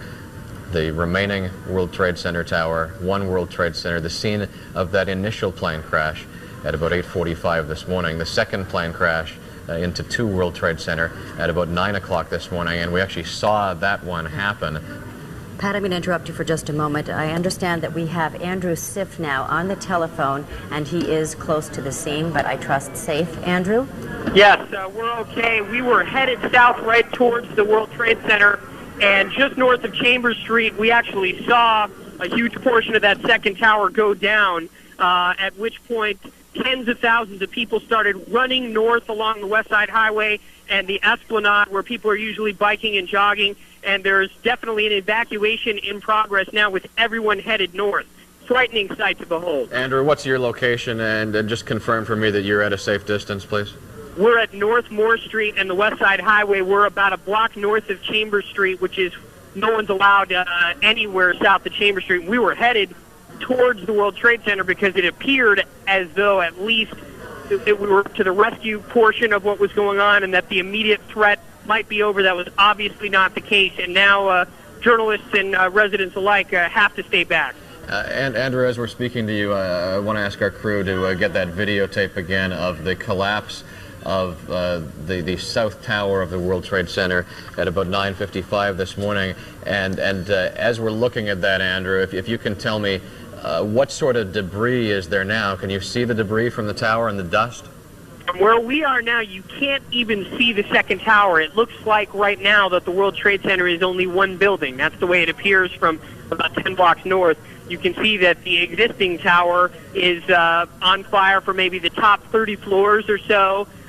You can see flames shooting out on the west side of the tower, and behind it and to either side are just thick plumes of smoke, which almost look like huge clouds at this point. You can't even see a second tower, and you can't see debris because if you look down the West Side Highway all the way towards the Battery, nothing but smoke.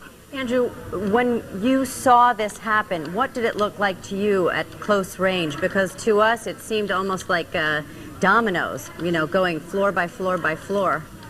It was a little difficult at first to figure out what was happening. We heard an explosion. We heard either an explosion or the sound of something making impact. We were in the middle. I was with news assistant Jason Post, and we were walking down West Street. And when we heard the sound, we whipped around and saw just a buckling of the tower. And it just looked like it collapsed within itself. You could just see the top of the tower collapse. We can't tell what happened to the bottom half of the tower from here. Have you seen any people being evacuated? I know that people are fleeing, but have you seen any of the injured being evacuated from the area? I know there are so many who are down there to help them. What authorities did is they closed the West Side Highway to regular traffic, and it's just become virtual speedway for ambulances and emergency vehicles. And we have seen ambulances shuttling back and forth up and down the West Side Highway, indicating that there are rescue efforts in progress. We have not actually been able to get close enough to see actual victims at the scene because obviously at this point it's still not secure. And Andrew Siff, you know, I can't imagine the extent of the injuries and deaths at the World Trade Center towers with the collapse of one of the two towers.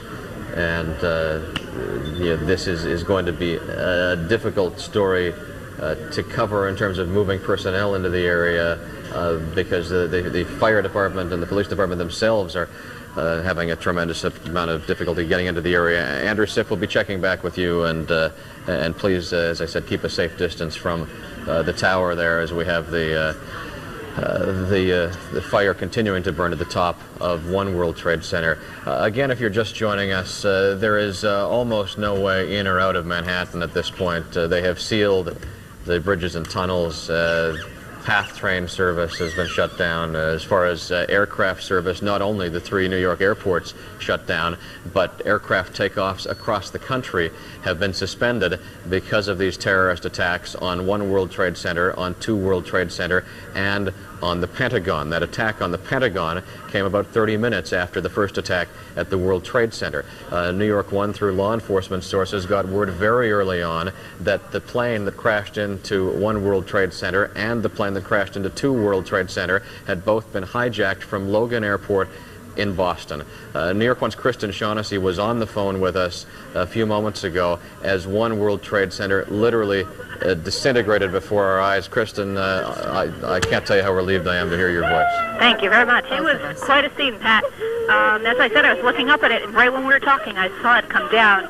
And they literally, I have to commend the law enforcement. They got everybody, it seemed, as best they could where I was, out of that area. There were people who were stumbling and losing their shoes. I actually ran barefoot for about 7 blocks. But they got everybody in that area. There were people who were, breaking down. It was, they couldn't walk that much, and they really helped them, and then they assisted them, and they got them to safety. So now what they're doing is they're evacuating everyone to either Midtown or the Upper East Side. People were lined up here at the phones, and they said, no more phone service. You really have to get out of this area because we don't know what is going to happen next. And I'm not sure what the condition of those 2 buildings is. I did hear something, but maybe you can update me on that because you probably can see it better than I can right now. Yeah, well, Kristen, we have several different live angles here, and the frightening thing is the fact that One World Trade Center just isn't there anymore. Okay. That doesn't surprise me. Pat, one moment. I just want to see. There's some personnel. I'm sorry, Kristen, let me just correct something. It was 2 World Trade Center that... 2 World, that's what I thought went down. Yeah. Okay. And is One World Trade, maybe you can update me on that. Well, the fire continues to burn there, yeah. And there have to be questions on the part of the fire department at this point about the structural integrity of that building and whether they want to send any people in.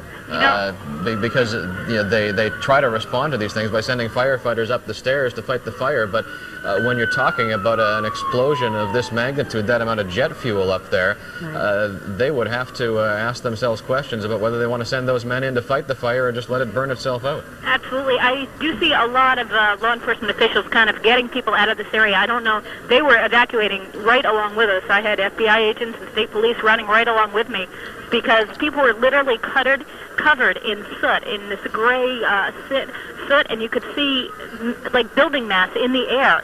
It was an incredible sight. There was one woman who was just covered from head to toe. She told me she worked in the World Trade Center on the 31st floor. She had not yet arrived at work. In fact, Pat, I see 2 women. Excuse me? Can I talk to you from over here, F1? Kristen's going to try to Kristen, have you got someone there with you? I'm trying, Pat. I'm sorry. Okay, Kristen, take 30 seconds, and we'll come back to you. Okay. Just talking about the structural damage that Kristen was concerned about, I can't help wondering that as well. I remember, once again, when the World Trade Center bombing occurred in 1993, word was that approximately 50,000 people were in that building, or in the building, at peak time. Of course, that happened just after peak time. No, that was at peak time, but it was lunch, so a number of people were out. This at 9 o'clock in the morning, 8:45 in the morning, most of the people were coming into their offices. One hopes that many people were late to work today. I have no idea how many people would have been in the World Trade Center at the time of the explosion and how many people could have possibly been transported out. We've got New York One's Andrew Kurtzman standing by. He actually saw the collapse of one of the towers as Kristen Shaughnessy did, and John Shumo's back on the phone with us. John? Pat, can you hear me all right? Yeah, go ahead, John. Covered with soot, Pat. It could collapse right in front of my eyes as well. I was running actually towards the building, looking for a cameraman. As you can imagine, people were scattered everywhere. I looked up. There's another explosion as we speak. I looked up and it just collapsed in front of my eyes. The worst possible vision you could ever imagine.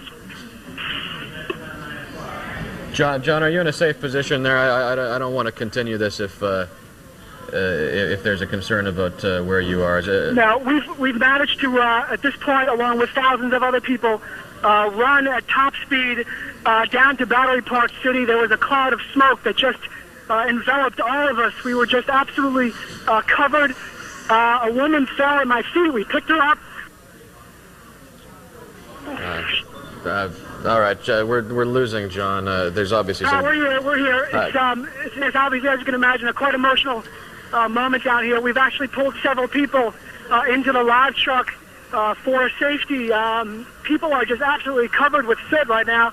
The collapse was, as I think we saw on New York 1, just miles high. The smoke just crept down the street and thousands of people running. It was a scene that is really unthinkable. There are right now several city buses down here at Battery Park, and people have piled into these city buses.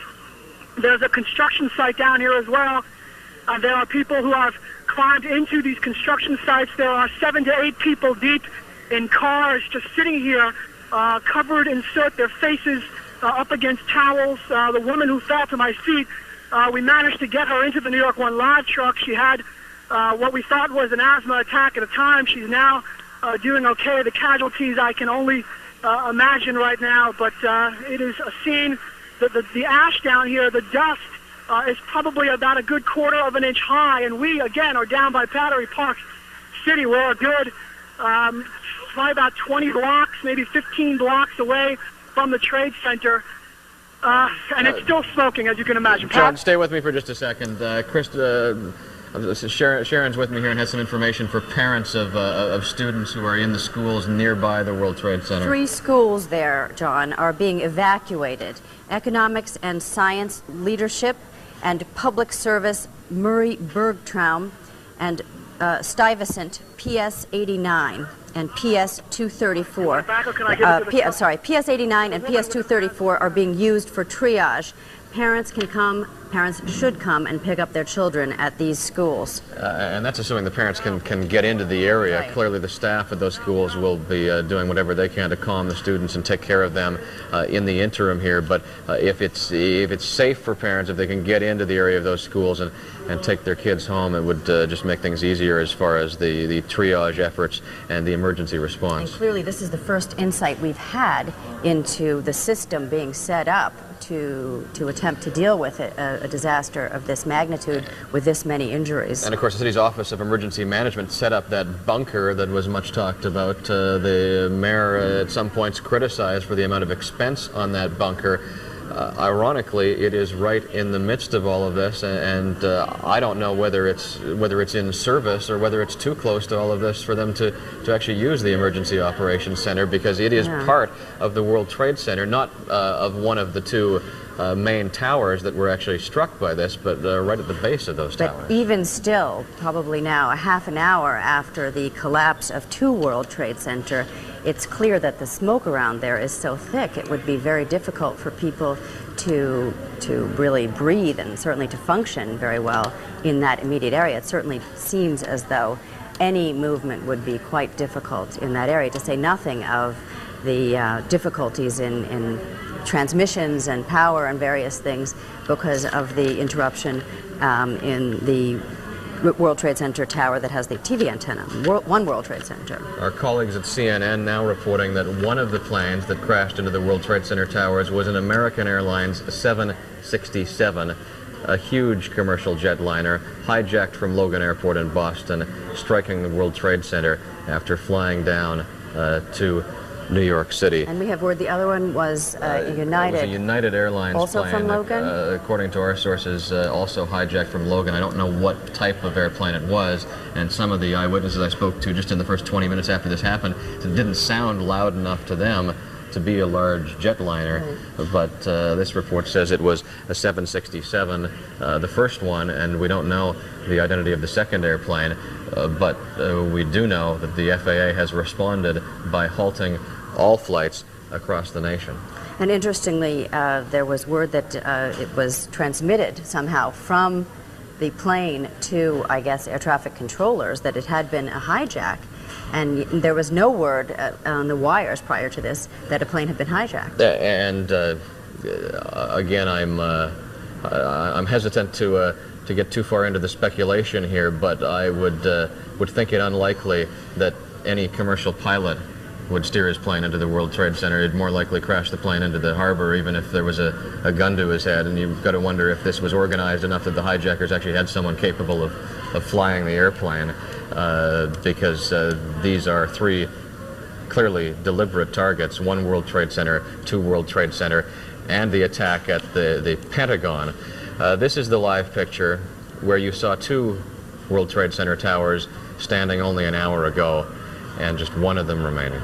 And again, one of the most disconcerting things is to think about the organization that must have been in place, the infrastructure to if in fact this is a terrorist attack, to have set up such a disaster of such magnitude.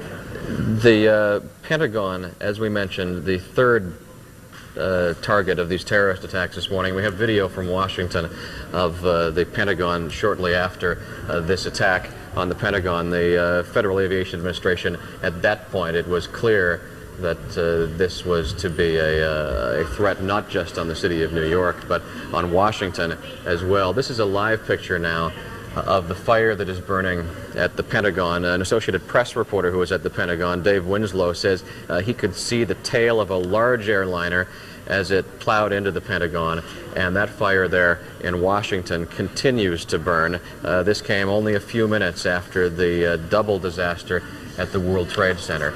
As we recap this, there is very little movement into or out of Manhattan because of subway closures, PATH train closures, bridge and tunnel closures, and this is the heart of the reason for that. The explosion, well, first of all the crash, then the second crash, and subsequently the structural failure and massive explosion that brought down to World Trade Center and sent debris raining down on a huge part of Lower Manhattan. And Pat, I'm just hearing word that a car bomb has exploded outside the State Department in Washington, according to a senior law enforcement official as well. We have no more details on that, but of course we will bring them to you as soon as they become available. Our reporters have been gathered in the area near the World Trade Center tower. A number of international flights that were in the air headed to D.C. and to New York City are now being diverted on an emergency basis to nearby airports in Canada. They don't even want to land them at airports in the U.S., so Canadian airports are being used in order to take some of these international flights that left their point of origin hours ago. The crews would have heard about this on their way, and now they've made adjustments to their flight path and are bringing these airplanes into Canadian airports. The magnitude of this story, not only a New York City story, not only a Washington story, but clearly a global story at this point. Well, of course, the whole country has no air service right now. If you just imagine in an economic sense what that does to the businesses, to have no airplanes flying in, no business meetings that are out of city occurring, across the whole country. That's just absolutely extraordinary. And an additional advisory from New York City Transit now. There is no subway service in New York City. All subway service throughout the 5 boroughs has been suspended as a precaution after this terrorist attack at the World Trade Center. So we advise you to find your family, make sure that everyone's safe, get together, and just stay out of the streets at this point until we get a chance to assess exactly what's going on here. There is no indication that there is any further danger, but exactly. They are, and I don't want to be alarmist about that. Very important. But at this point, it would be of great help to the authorities down at the World Trade Center and the people working in that area that people just stay clear and stay home if possible. Clearly, we have a large disaster on our hands, but and I think the officials simply don't want a larger disaster to be at risk. So that's why so many precautions have been taken. The planes are shut down nationwide by the FAA. New Jersey State Police. There it goes. The other World Trade Center tower is collapsing. Watch your screen there. 10:28 now. The second World Trade Center, 2 World Trade Center is disintegrating.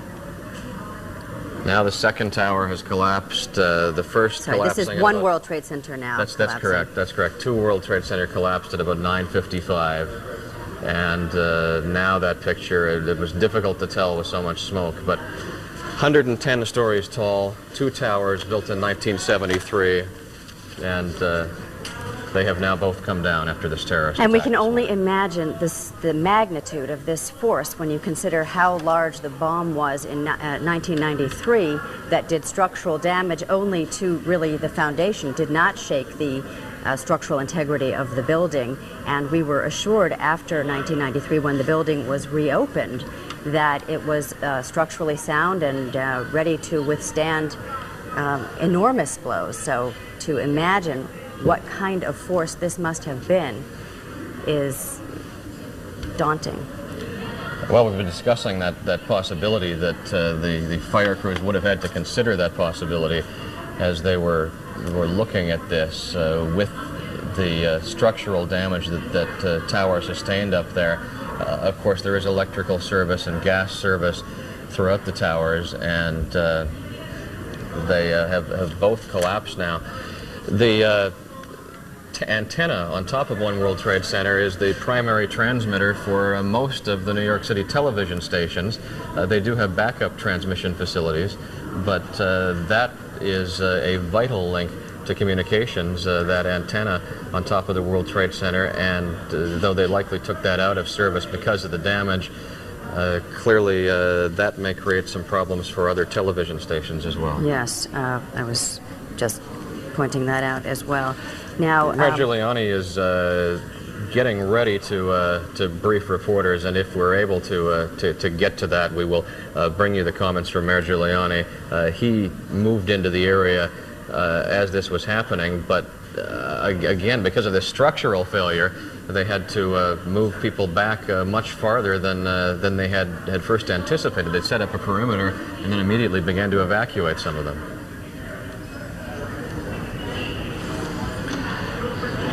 Still waiting on comments from Mayor Giuliani, and we'll bring you those as soon as he begins to make his statements.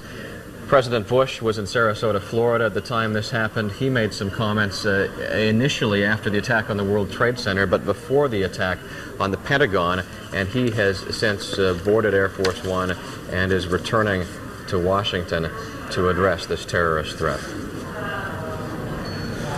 Okay, we understand now that it will be just a few more minutes before the mayor addresses the press.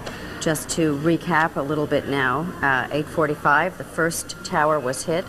That was... It's about 8:45 when we got the first report of a fire.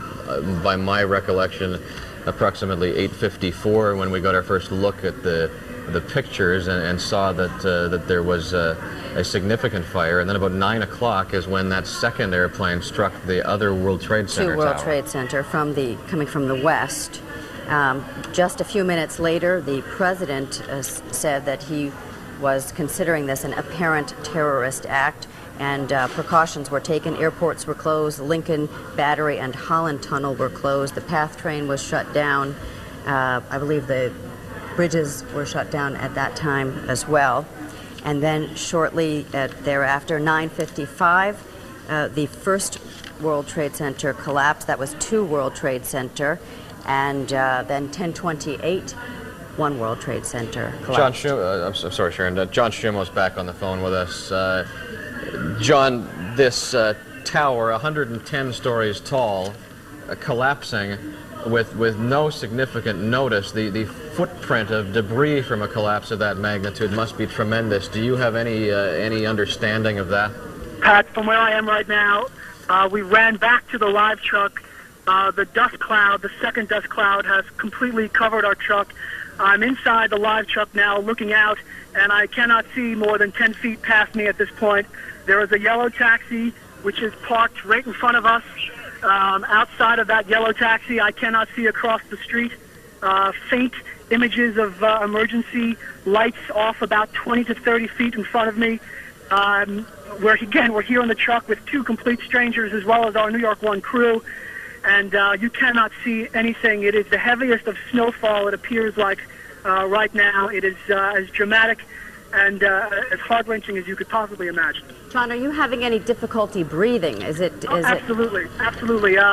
You can't breathe. Everyone has their shirts either off, shirts wrapped around their faces, napkins held up to their faces.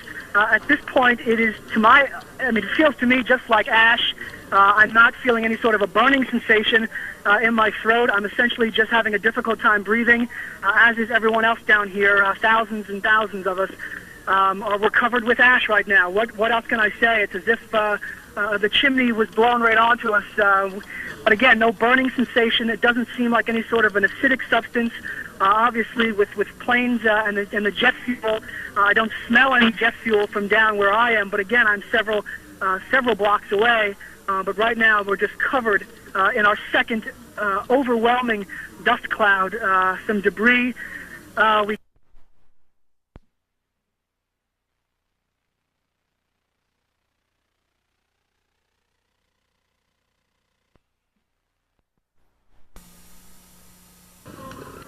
antenna on top of One World Trade Center is the primary transmitter for most of the New York City television stations.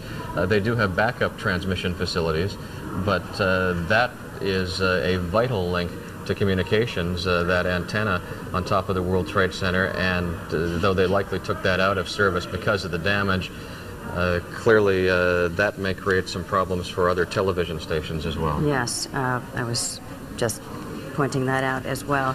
Now, Mayor Giuliani is getting ready to brief reporters, and if we're able to get to that, we will bring you the comments from Mayor Giuliani. He moved into the area as this was happening, but again, because of this structural failure, they had to move people back much farther than they had first anticipated. They set up a perimeter and then immediately began to evacuate some of them.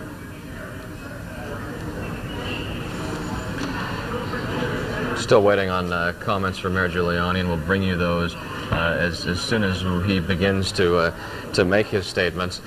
President Bush was in Sarasota, Florida at the time this happened. He made some comments initially after the attack on the World Trade Center, but before the attack on the Pentagon, and he has since boarded Air Force One and is returning to Washington to address this terrorist threat. okay, we understand now that it will be just a few more minutes before the mayor addresses the press. Just to recap a little bit now, 8:45, the first tower was hit. That was... It's about 8:45 when we got the first report of a fire. By my recollection, approximately 8:54 when we got our first look at the pictures and saw that there was a significant fire. And then about 9 o'clock is when that second airplane struck the other World Trade Center World tower. Trade Center coming from the west. Just a few minutes later, the president said that he was considering this an apparent terrorist act, and precautions were taken. Airports were closed. Lincoln, Battery, and Holland Tunnel were closed. The PATH train was shut down. I believe the bridges were shut down at that time as well. And then shortly thereafter, 9:55, the first World Trade Center collapsed. That was 2 World Trade Center. And then 10:28, One World Trade Center collapsed. I'm sorry, Sharon. John Schumo's back on the phone with us. John, this tower, 110 stories tall, collapsing with no significant notice. The footprint of debris from a collapse of that magnitude must be tremendous. Do you have any understanding of that? Pat, from where I am right now, we ran back to the live truck. The dust cloud, the second dust cloud, has completely covered our truck. I'm inside the live truck now looking out, and I cannot see more than 10 feet past me at this point. There is a yellow taxi which is parked right in front of us. Outside of that yellow taxi, I cannot see across the street. Faint images of emergency lights off about 20 to 30 feet in front of me. We're here in the truck with 2 complete strangers as well as our New York 1 crew. And you cannot see anything. It is the heaviest of snowfall, it appears like right now. It is as dramatic and as heart-wrenching as you could possibly imagine. John, are you having any difficulty breathing? Absolutely, absolutely. You can't breathe. Everyone has their shirts either off, shirts wrapped around their faces, napkins held up to their faces. At this point, it feels to me just like ash. I'm not feeling any sort of a burning sensation in my throat. I'm essentially just having a difficult time breathing, as is everyone else down here. Thousands and thousands of us we're covered with ash right now. What else can I say? It's as if the chimney was blown right onto us. But again, no burning sensation. It doesn't seem like any sort of an acidic substance. Obviously, with planes and the jet fuel, I don't smell any jet fuel from down where I am. But again, I'm several blocks away. But right now, we're just covered in our second overwhelming dust cloud. Some debris. We could see it from a distance when the second building went, but I don't see any debris here from me. Again, it is just an unexplainable amount of ash, which has covered all of downtown Manhattan. John, what was your sense when the second building collapsed? Did the ash multiply enormously, or was it just difficult to tell? I would say there was more ash on the first one.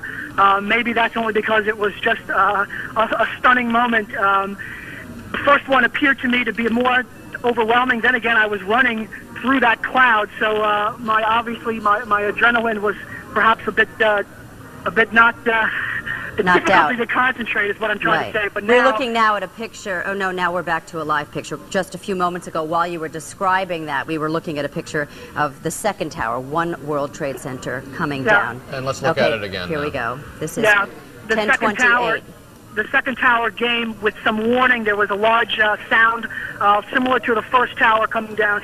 The second tower gave way, and people just stood there as if not again. The few hundred who were still lingering down here at Battery Park City just turned and looked. We didn't think this cloud would overwhelm us as much as the other one, but sure enough, it has, and we've sprinted once again to the live truck.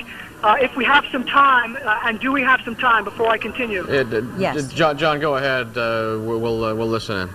I want to bring in Mabel Chan right now. She is a producer with NBC News, one of the people who was running with us. She's bloodied, and she ran with us to the truck, and we put her in. She was absolutely covered with ash. Now, Mabel, I'm going to give you the phone, and if you could tell us your thoughts on this horrific day. Hi, I was standing very close to Tower 2, and I was talking to a woman who saw what happened. And all of a sudden, the tower came down, and I thought it might have been triggered, I don't know, I'm speculating here, by the chopper going very close to that building. It appeared that chopper was perhaps looking for bodies trapped in there. And moments after that, I saw that chopper, the building started to come down, and everyone was running, and so was I. And in a pandemonium, I fell, and people ran over me. And I managed to pick myself up and keep running. And I basically just hurt myself in the knees, elbow, have a cut in my lips, and my ear, back of my ear is also bleeding. It's an absolute nightmare. It's like a war zone. It's pretty much dead right now. Surrounding us, there's nobody around except us. There are 5 of us right now in the New York 1 van. And how many people, as far as you can see? Right now, nobody I can see. There's nobody outside of our van except the 5 of us who are now in this New York 1 van, and we're just looking at each other and stunned. Okay, Mabel. Well, we certainly hope that you are returned to safety soon and that you have a speedy recovery. If we could just speak with John Shumo. Sure. For a moment. Sharon, I can hear you. Hi. John, we're just having no information, it seems, on the details of the rescue effort. Do you have any sense of people being transported out? People? From our vantage point, that is impossible to tell. I will say, again, we arrived here probably around 9:30, and we saw dozens and dozens of rescue efforts, people coming in from Brooklyn and Staten Island, ambulances. They were all heading north, obviously to the Trade Center. When this first building collapsed, at that point, this was about an hour and a half later, is my rough guess, most of the civilians were evacuated, but certainly not all. And getting out of the truck right now, as we seem to have a little bit of a reprieve from the ash, the rescue efforts from our vantage point were mobilized, obviously, around the Trade Center in the several block area. They were evacuating civilians south towards Battery Park. I don't want to speculate on the NYPD and the FBI's efforts at this point, with such a loss and staring me in the face, but it seems like there were a lot of civilians in close proximity to this Trade Center when the first one came down. After that came down, it's like a ghost land out here with the dust and the soot flying around. When the second one came down, I saw nothing but emergency personnel running from the scene. Fire department, as well as some police officers emerged, just absolutely covered with soot head to toe. Sharon? John, thank you very much. We've just gotten some further information, sketchy as it might be, on the attack on the State Department. This is from the AP. Senior law enforcement officials say a car bomb exploded outside the State Department. It was already among the buildings in the nation's capital evacuated due to today's attacks, fortunately. A senior official says the evacuation was because of a possible explosion or fire amid a rash of explosions in Washington and New York City. Sharon, word from Pittsburgh that another large plane has crashed, a plane going down in western Pennsylvania. Officials at the Somerset County Airport in western Pennsylvania near Pittsburgh say another large plane has crashed there, and that would be consistent with these concerns that the Federal Aviation Administration had that caused them to shut down air travel at airports across the country. So it certainly seems like that was a prudent measure and not overreacting. And there is that car bomb report. Part of the Pentagon has collapsed as a result of the plane that crashed into the Pentagon. And we have additional information about New York City schools now. Okay, we're now looking at a picture of the Pentagon, as you can see from the sign below, Pentagon Mall and River entrances. And as you can see, it is smoldering now. The smoke is black, but the flames are not large. I don't know exactly what part of the Pentagon that is. Let me, we'll leave that picture up, and I do want to get this information out to parents. Parents of children at PS or IS 89 should know that their children have been walked to PS 41. They have made their way safely to PS 41, and parents should pick their children up there. Again, that's public school 89. Those students are now at PS 41, which you'll find at 116 West 11th Street. So parents should see their children there. Students from PS 234 have been walked to PS 41 as well. PS 234 students have been walked safely to PS 41, again at 116 West 11th Street. And students from PS 150 are being evacuated as well. They will be found at PS 3. Public School 3 is at Christopher and Hudson. Okay. We will continue to repeat this information so that parents can be sure to join with their children. It certainly is going to be difficult for them to get to their children because there is no subway service, but at least you know that your children have, they are in those schools, have been safely transported. The impact of this on transportation to and from New York has been dramatic. Planes that were headed for New York City or Washington were diverted to Canada to try to establish a safe landing in Canada. We have the tunnels closed, the subway system is shut down, commuter rail, Metro North, Long Island Railroad, and so forth is all shut down. New York One's Kristen Shaughnessy back on the telephone with us from the area near the World Trade Center. Kristen? Good morning again, Pat. I am actually just across from City Hall. I don't have to tell you with that second explosion. The dust did not seem as bad, but it still extended all the way over here. And I'm told that they can feel that dust in Brooklyn, believe it or not.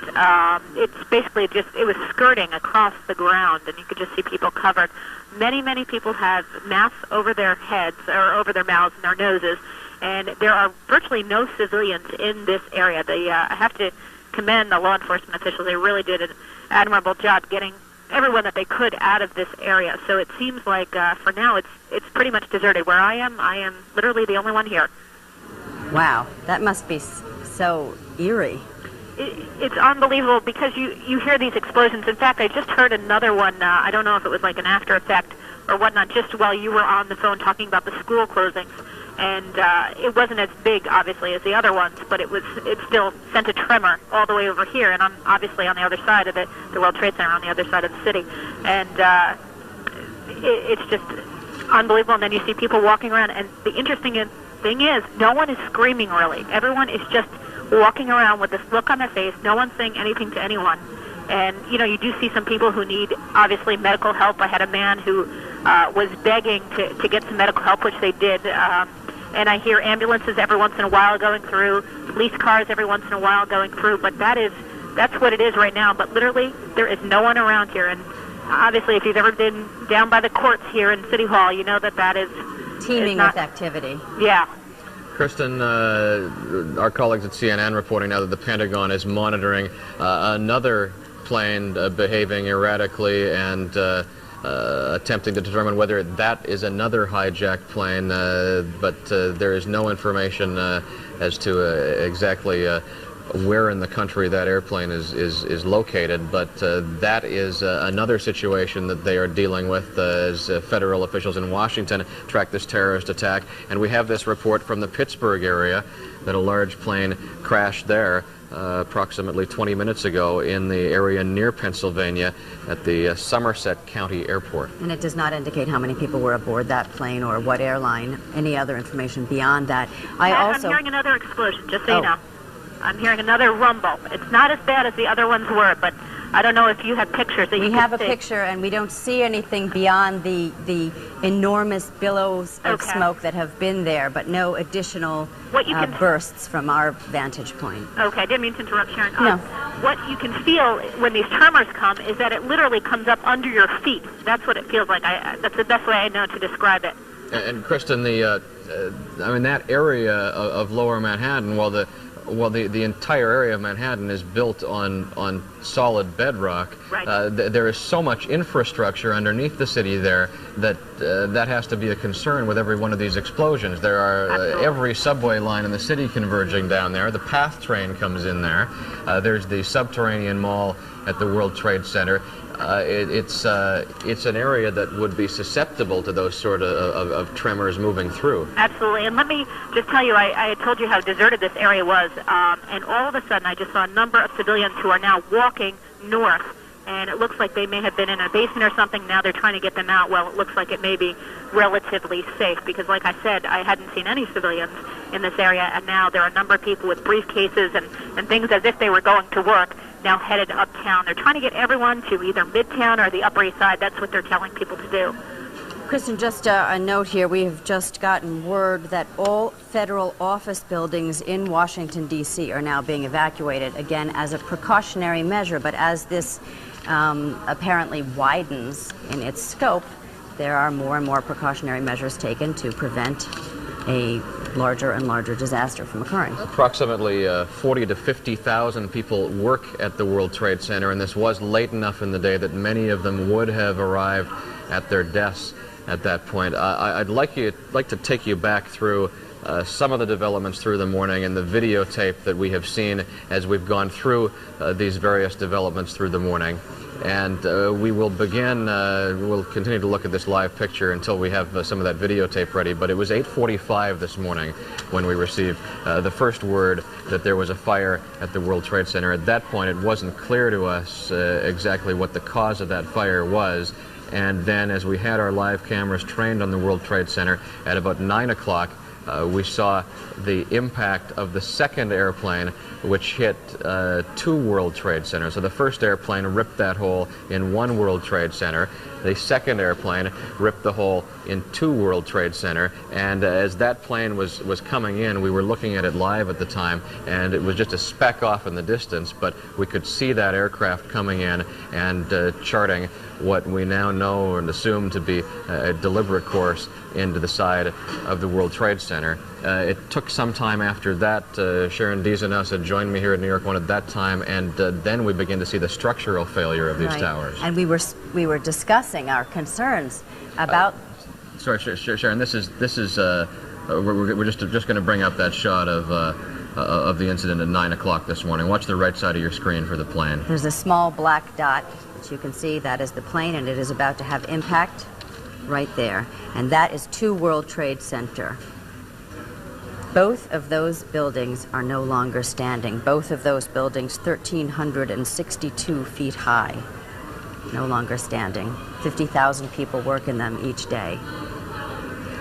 And following that, we got those 2 structural failures of the 2 World Trade Center towers, and that perhaps came as the biggest surprise, is just how quickly these buildings disintegrated. This was the first one about 9:55. 2 World Trade Center just collapsing like a heap of dominoes, leaving you with a sick feeling in your stomach, wondering how many people were in there, how many people were hurt. And then to about half an hour after the first structural failure, here's another. It began with an explosion near the top, near the scene of the plane crash, and the building, story by story, from top to bottom, ripped apart. That transmission tower on the top of One World Trade Center. You saw it for a moment just tumbling away.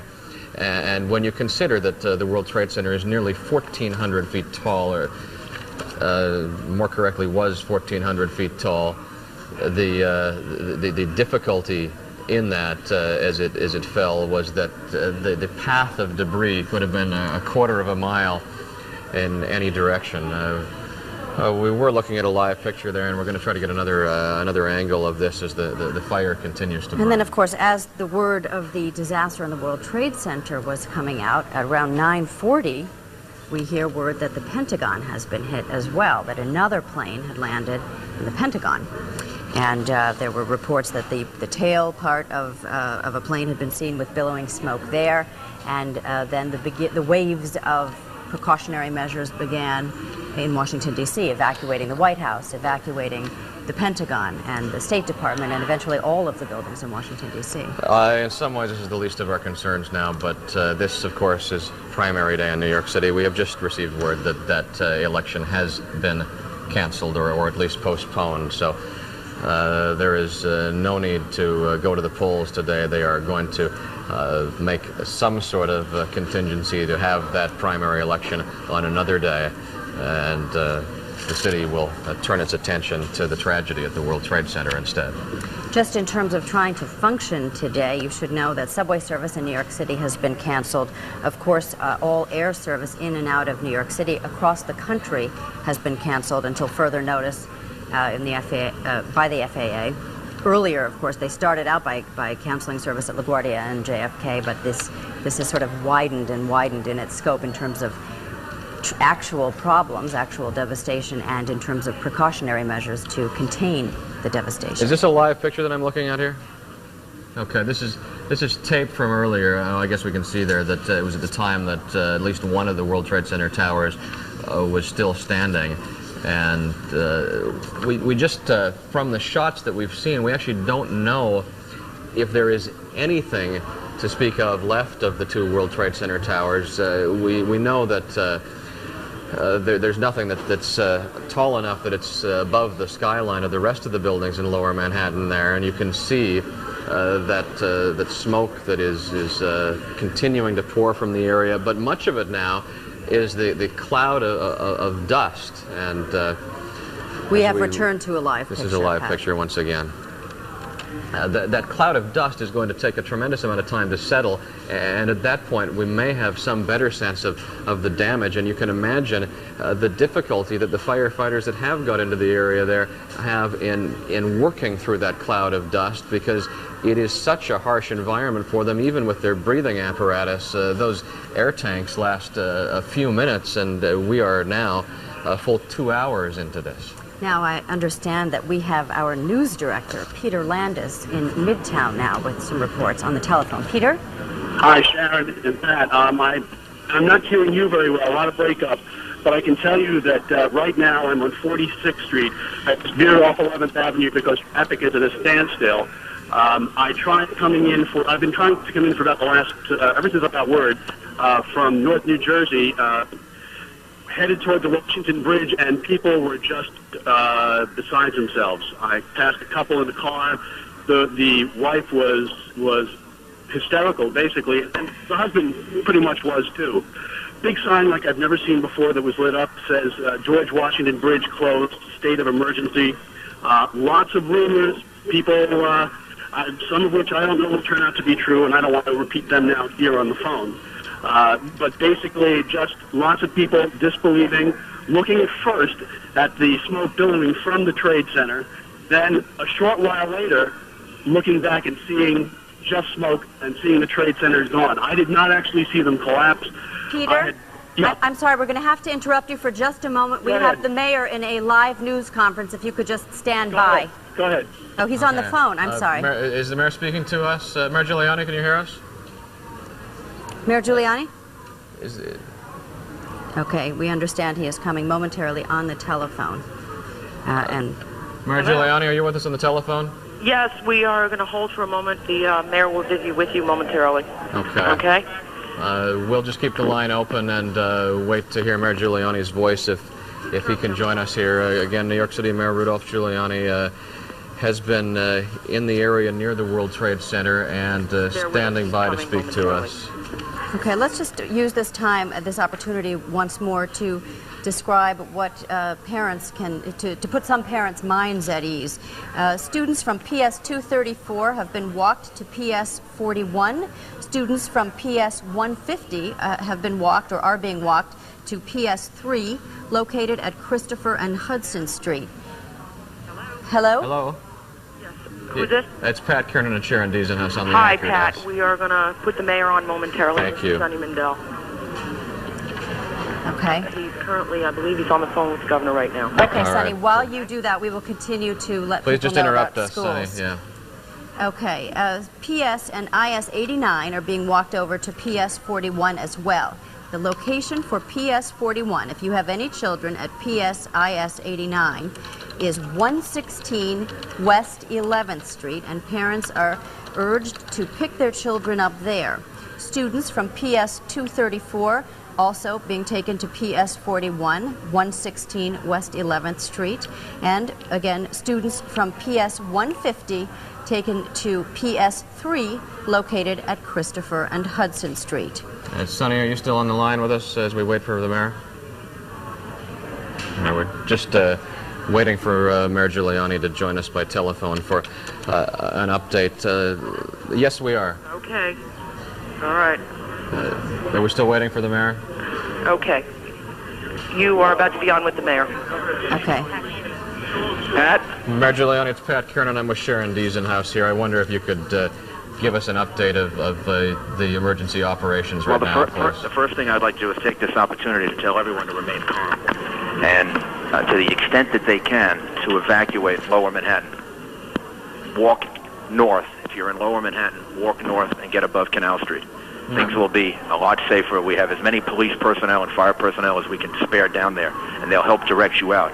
But try to get out of Lower Manhattan. Mayor Giuliani, we should stress, is there any immediate threat? This should be an orderly, calm evacuation at this point. Right now, everyone should, other than Lower Manhattan, where people should evacuate, and the police and fire will help you, everybody else should remain calm. They should remain at work or in school. We don't want them all out there crowding things and making it difficult, because we're going to be moving people around to hospitals all over the city, and we need as much order as we possibly can get. Mayor Giuliani, do you have any sense of the order of magnitude of injuries and deaths? I do not, except to say that it's horrendous. I was down there and watched it and saw people jumping out of the World Trade Center. It's a horrible, horrible situation. I think right now what we have to focus on is saving as many of the people as we can save at this point and trying to bring some order to this. And then maybe later on we'll have a better sense of the magnitude of it. We have a lot of police officers, a lot of firefighters, a lot of emergency personnel that were down there.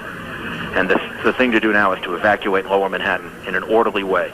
Just get above Canal Street, and then this way we'll have the space and the room for the ambulances and everyone else to operate. We're going to try to get subways down into Lower Manhattan so that people can take the subway out. The subway, and we should have further information about that in a little while. That might help alleviate some of the pressure in Lower Manhattan. We've been in contact with the White House and asked them to secure the space around the city. They've been doing that for at least the last hour and a half. I've spoken to the governor several times, and the governor and I agree that the election today should be canceled. Yes. Mayor Giuliani, the election will, as soon as we can, we'll figure out an alternative date for it, but we need all the police personnel and everything else that we can to focus on the evacuation effort. Absolutely.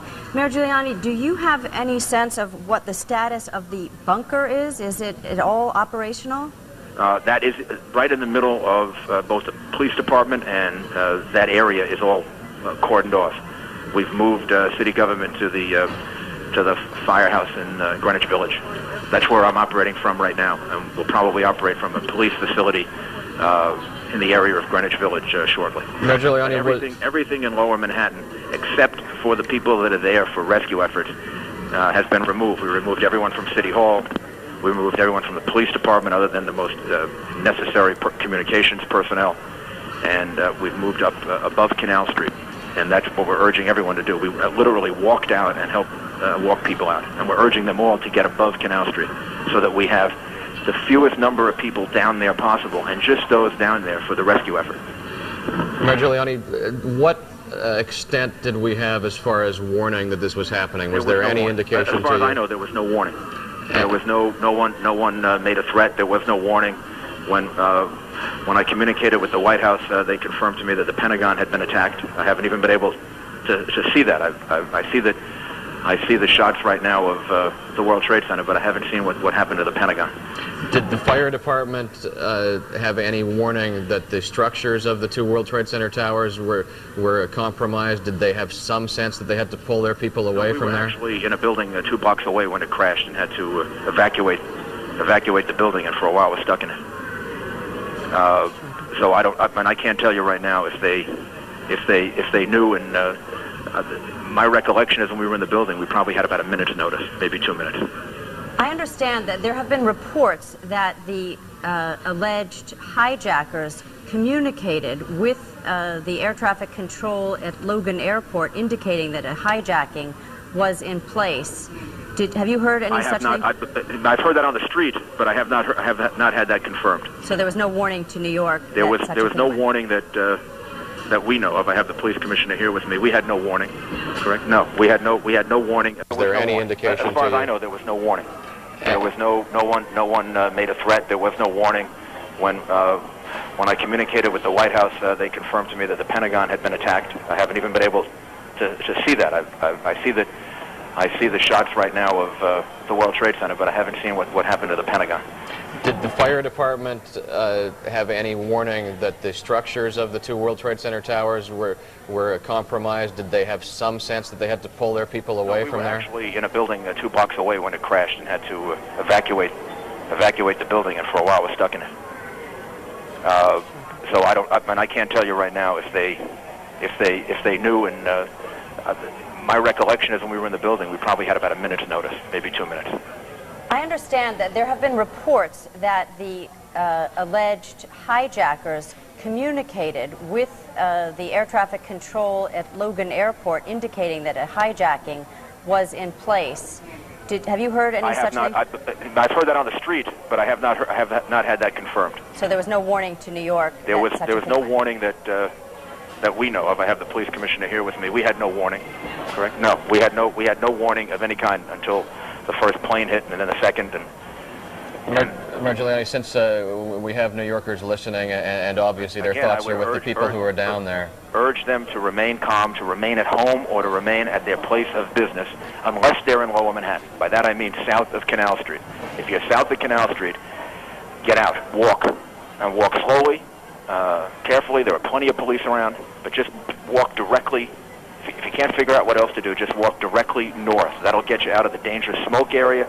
It'll also do us a big favor. It'll open up those streets, because we're going to be moving a large number of ambulances and emergency personnel in and out of there all day. I've talked to the governor. He is putting the National Guard on alert so that they can relieve our police officers and our firefighters later this afternoon. And we've asked the federal government for help from the urban search and rescue team. So right now, we're using all of our police and firefighters and emergency personnel to help the people down there. Later on, we're probably going to need reinforcements. Mayor Giuliani, I realize that it must be more than a chaotic situation, particularly since the bunker has been compromised and cordoned off. But can you give us any sense? There are so many people watching now who must have loved ones down in that area and are concerned of the systematic... My heart goes out to them. I've never seen anything like this. I was there from shortly after it happened and saw people jumping out of the World Trade Center. It's a horrible, horrible situation. And all that I can tell them is that every resource that we have is attempting to rescue as many people as possible. And the end result is going to be some horrendous number of lives lost. I don't think we know yet. But right now, we have to just focus on saving as many people as possible. Can you give us a sense of, if there is in fact some system being implemented, what that system is, and where people are being taken? People are triaging. People are being taken to every area hospital possible, even virtually within minutes. I drove down right past St. Vincent's Hospital, and I could see them actually on the street ready to take people, and that was within minutes of the first airplane hitting the World Trade Center. So the hospitals are ready. We'll be moving them to all different area hospitals, triaging them. The main thing is having those streets open so that we can get people in and out of the southern part of Manhattan as quickly as possible, so that we can move them, to hospitals all over the city. And Mayor Giuliani, we'll let you. In place, they're doing it. We just need the cooperation of people in getting out of there. We'll let you get back to the operations there, and we do appreciate you taking the time for us here. But once again, the only thing to do now is to remain calm and try to assist in the rescue effort. Thank you. Now let's pray. All of us. Thank you. Thank you again, and we hope to speak with you later on in the day. Rudolph Giuliani with an update, and again his plea for an orderly evacuation of the area of Lower Manhattan surrounding the World Trade Center. He did not indicate any additional security threat there, but rather just wants the opportunity for the police, fire, and ambulance crews to get in and out of the area as efficiently as possible. So on that basis, the mayor has asked the people who are in the area, who are able to walk north and get up into the areas into Midtown, should do so in an orderly fashion. Right.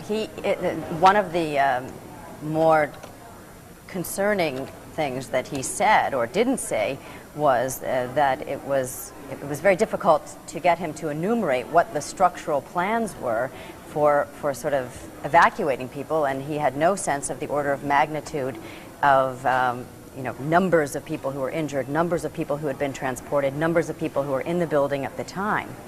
So these things we must wonder about and will be concerned about throughout the day until we get that information. Simply a chaotic scene there, and the mayor described how unexpected all of the developments on this were. Speaking to the police commissioner who was at his side as he spoke to us live on New York 1, Mayor Giuliani said that there was no warning that this attack on the World Trade Center was about to occur. There was no warning that the second attack was about to occur, and then once the fire and police personnel moved in and thought they were dealing with a fire that was confined to the top of the World Trade Center towers, they quickly heard that next explosion, and the structure of the two towers was compromised, and in relatively quick succession the two towers ripped apart, one of them at about 9:35, as I recall, and the second one at about 10 o'clock this morning. 10:30, 10:28. Yes, and again, Mayor Giuliani is just encouraging absolutely everyone who can get out of that area to get out of that area, both to protect them and also to simplify the rescue efforts for the personnel who are in there trying to get the injured out. Update for you on commuter rail service now. Long Island Railroad trains are running on Long Island but are not coming into the city. They are stopping them before they get to Brooklyn. And Metro North, the trains are running as far as 125th Street, so they're coming into the station in Harlem but not going any further than that. Pat, I'm just going to interrupt you for a moment. I understand that we have Arthur Chien on the phone who was stuck in a subway station and had to crawl out. Arthur, is that true? Well, I don't want to say too much. Let's put it this way. What happened, we were told, on the subway system, I'm down at Spring Street along the 456 line, was that AC power went out. This is approximately an hour ago. And you have a number of trains, people trying to head down, either down to the Fulton Street area or through the Fulton Street area. Now, when we first got on the train, give you an idea, at around 9 o'clock is when I got the call to head down there, and I thought that by going underground it might be faster. We were warned that the trains would not be stopping at Fulton Street. That's obviously before the towers collapsed. When the towers collapsed, that probably shorted out the AC. So for the last hour or so, a number of subway trains all along the 456 line, certainly in this area, were frozen. Now, we're told the reason why we couldn't move forward was twofold. First, the loss of AC power made it impossible to move the train, and then when that was restored, when the signals were restored, there was a problem of other trains being stacked in front of us that needed to be evacuated, and apparently one of those trains had mechanical difficulty as well. Not a lot of information coming down here, however, and there's certainly a question of whether or not the structure of the underground system has been compromised as a result of the towers collapsing. Obviously, until they determine, even if it hasn't actually punctured the surface of the street, they've got to wait to see if there's a threat of collapse within the subway system before they're going to start running down there. And I heard the mayor ask people just to avoid that area altogether. If for those people who are in the subway system already, it's too late for the last hour or so. They're already down here. But if you're planning on coming down in this part of town and thought maybe you could bypass it going to Brooklyn or coming from Brooklyn, that might not be very wise. I think that's one of the reasons why that recommendation for people to stay at home or just to stay out of that general vicinity is really good advice. Right now, we don't have much else on that, just that you can't get through down here. Arthur, yes? I'm sorry, at this point we should just let you know as well that all subway service in the city has been suspended for the time being. Oh, well, that wasn't information that we were given down here. I mean, the conductor was running up and down trying to make sure that everybody could hear, but there really wasn't any information other than the fact that electricity was out. We were stuck because there are trains in front and behind us. Now, I hear some trains moving about. They're probably trying to evacuate the people that they already have in the system. There were a lot of people who obviously were a bit agitated. The car that I was in was air conditioned, so people were okay. There was one woman who was getting claustrophobic, and passengers sort of came to her aid and gave her some advice on how to calm down. But obviously, if you're in a subway car that's not air conditioned, you probably see people passing out by now because we were stuck for over an hour. Arthur Chian, thank you, and we will check back with you as you continue to monitor the developments on the subway system. There is, despite the fact that you can hear the trains moving around behind Arthur there, we do not know of any actual subway service other than sort of moving people who were on trains off trains, but the indication to us has been that they are keeping the subway system closed as a precaution and trying to establish if there is any additional threat, and if they can move those subways safely. The weight of the collapse of those two World Trade Center towers would have come down directly above the area that is home to many of the subway lines in Lower Manhattan, and as Arthur mentioned, it is far from the immediate priority to determine the structures there. Pat, I'm just going to interrupt you for a moment. We have Andrew Kurtzman on the line, who is with the fire department, with Mayor Giuliani at a fire department station in Greenwich Village, and was with him at the time of the collapse. Andrew? Sharon, I was standing alone on Chambers Street about an hour ago. It was deserted with about an inch of soot on the street. They were evacuating Chambers Street because they had some kind of fear of some kind of incident that might take place there. I don't think it came to pass. Andrew, sorry, just pause for one moment here. I just want to explain what we're looking at here. This is a videotape that's just been delivered back to New York 1 here of one of our crews as they were first responding to the scene. So this is unedited videotape, and we're going to be looking at these images as you speak, Andrew. I'm sorry to interrupt. Continue. No, feel free to interrupt me. I can't see the videotape, Pat, so I'm at a disadvantage here. Mayor Giuliani appeared about 45 minutes ago on Chambers Street near Church Street. We began walking up Church Street when the second building proceeded to collapse, and a huge flume of smoke went up into the air, and the mayor and his party started running up 6th Avenue. A plainclothes detective threw his arm around Mayor Giuliani as we took off, not knowing what the repercussions of that second explosion would be. The emergency operations center near the World Trade Center is not being used for security reasons. There was something of an odyssey that took place looking for a place to set up a makeshift command center. First, the mayor and his party traveled to the Tribeca Grand Hotel. We walked into the lobby where they had cleared out the lobby to make room for this emergency command station. The mayor did not think it was satisfactory. We then went up further, probably another 10 blocks, to an engine company in the West Village, where we stood outside a fire engine company that was locked. All the fire engines and all the personnel had been called down to the World Trade Center, and for about 10 minutes they tried to break into this fire station as the mayor stood by and the police commissioner stood by, waiting to set up an operations center. That's kind of wanted to paint a picture of kind of the seat-of-the-pants operation that they've been forced to construct here because of the explosion downtown. They've now taken residents up in a firehouse here. I'm watching as we speak. The mayor comforts some people as they've walked into the firehouse. He is in the chief's office right now. Commissioner Carrick is here, several of the mayor's aides, some plainclothes detectives, and they are trying to construct what it literally took them years to construct in a more permanent way, which is that operations center downtown, and now it's all hinging on a small office here in a firehouse in the village. In front of the local school down there, PS 89. when I was talking to a friend and the bomb hit, we said we heard a big explosion. We went running and we saw the first one. And the school, the PS 89 is right there.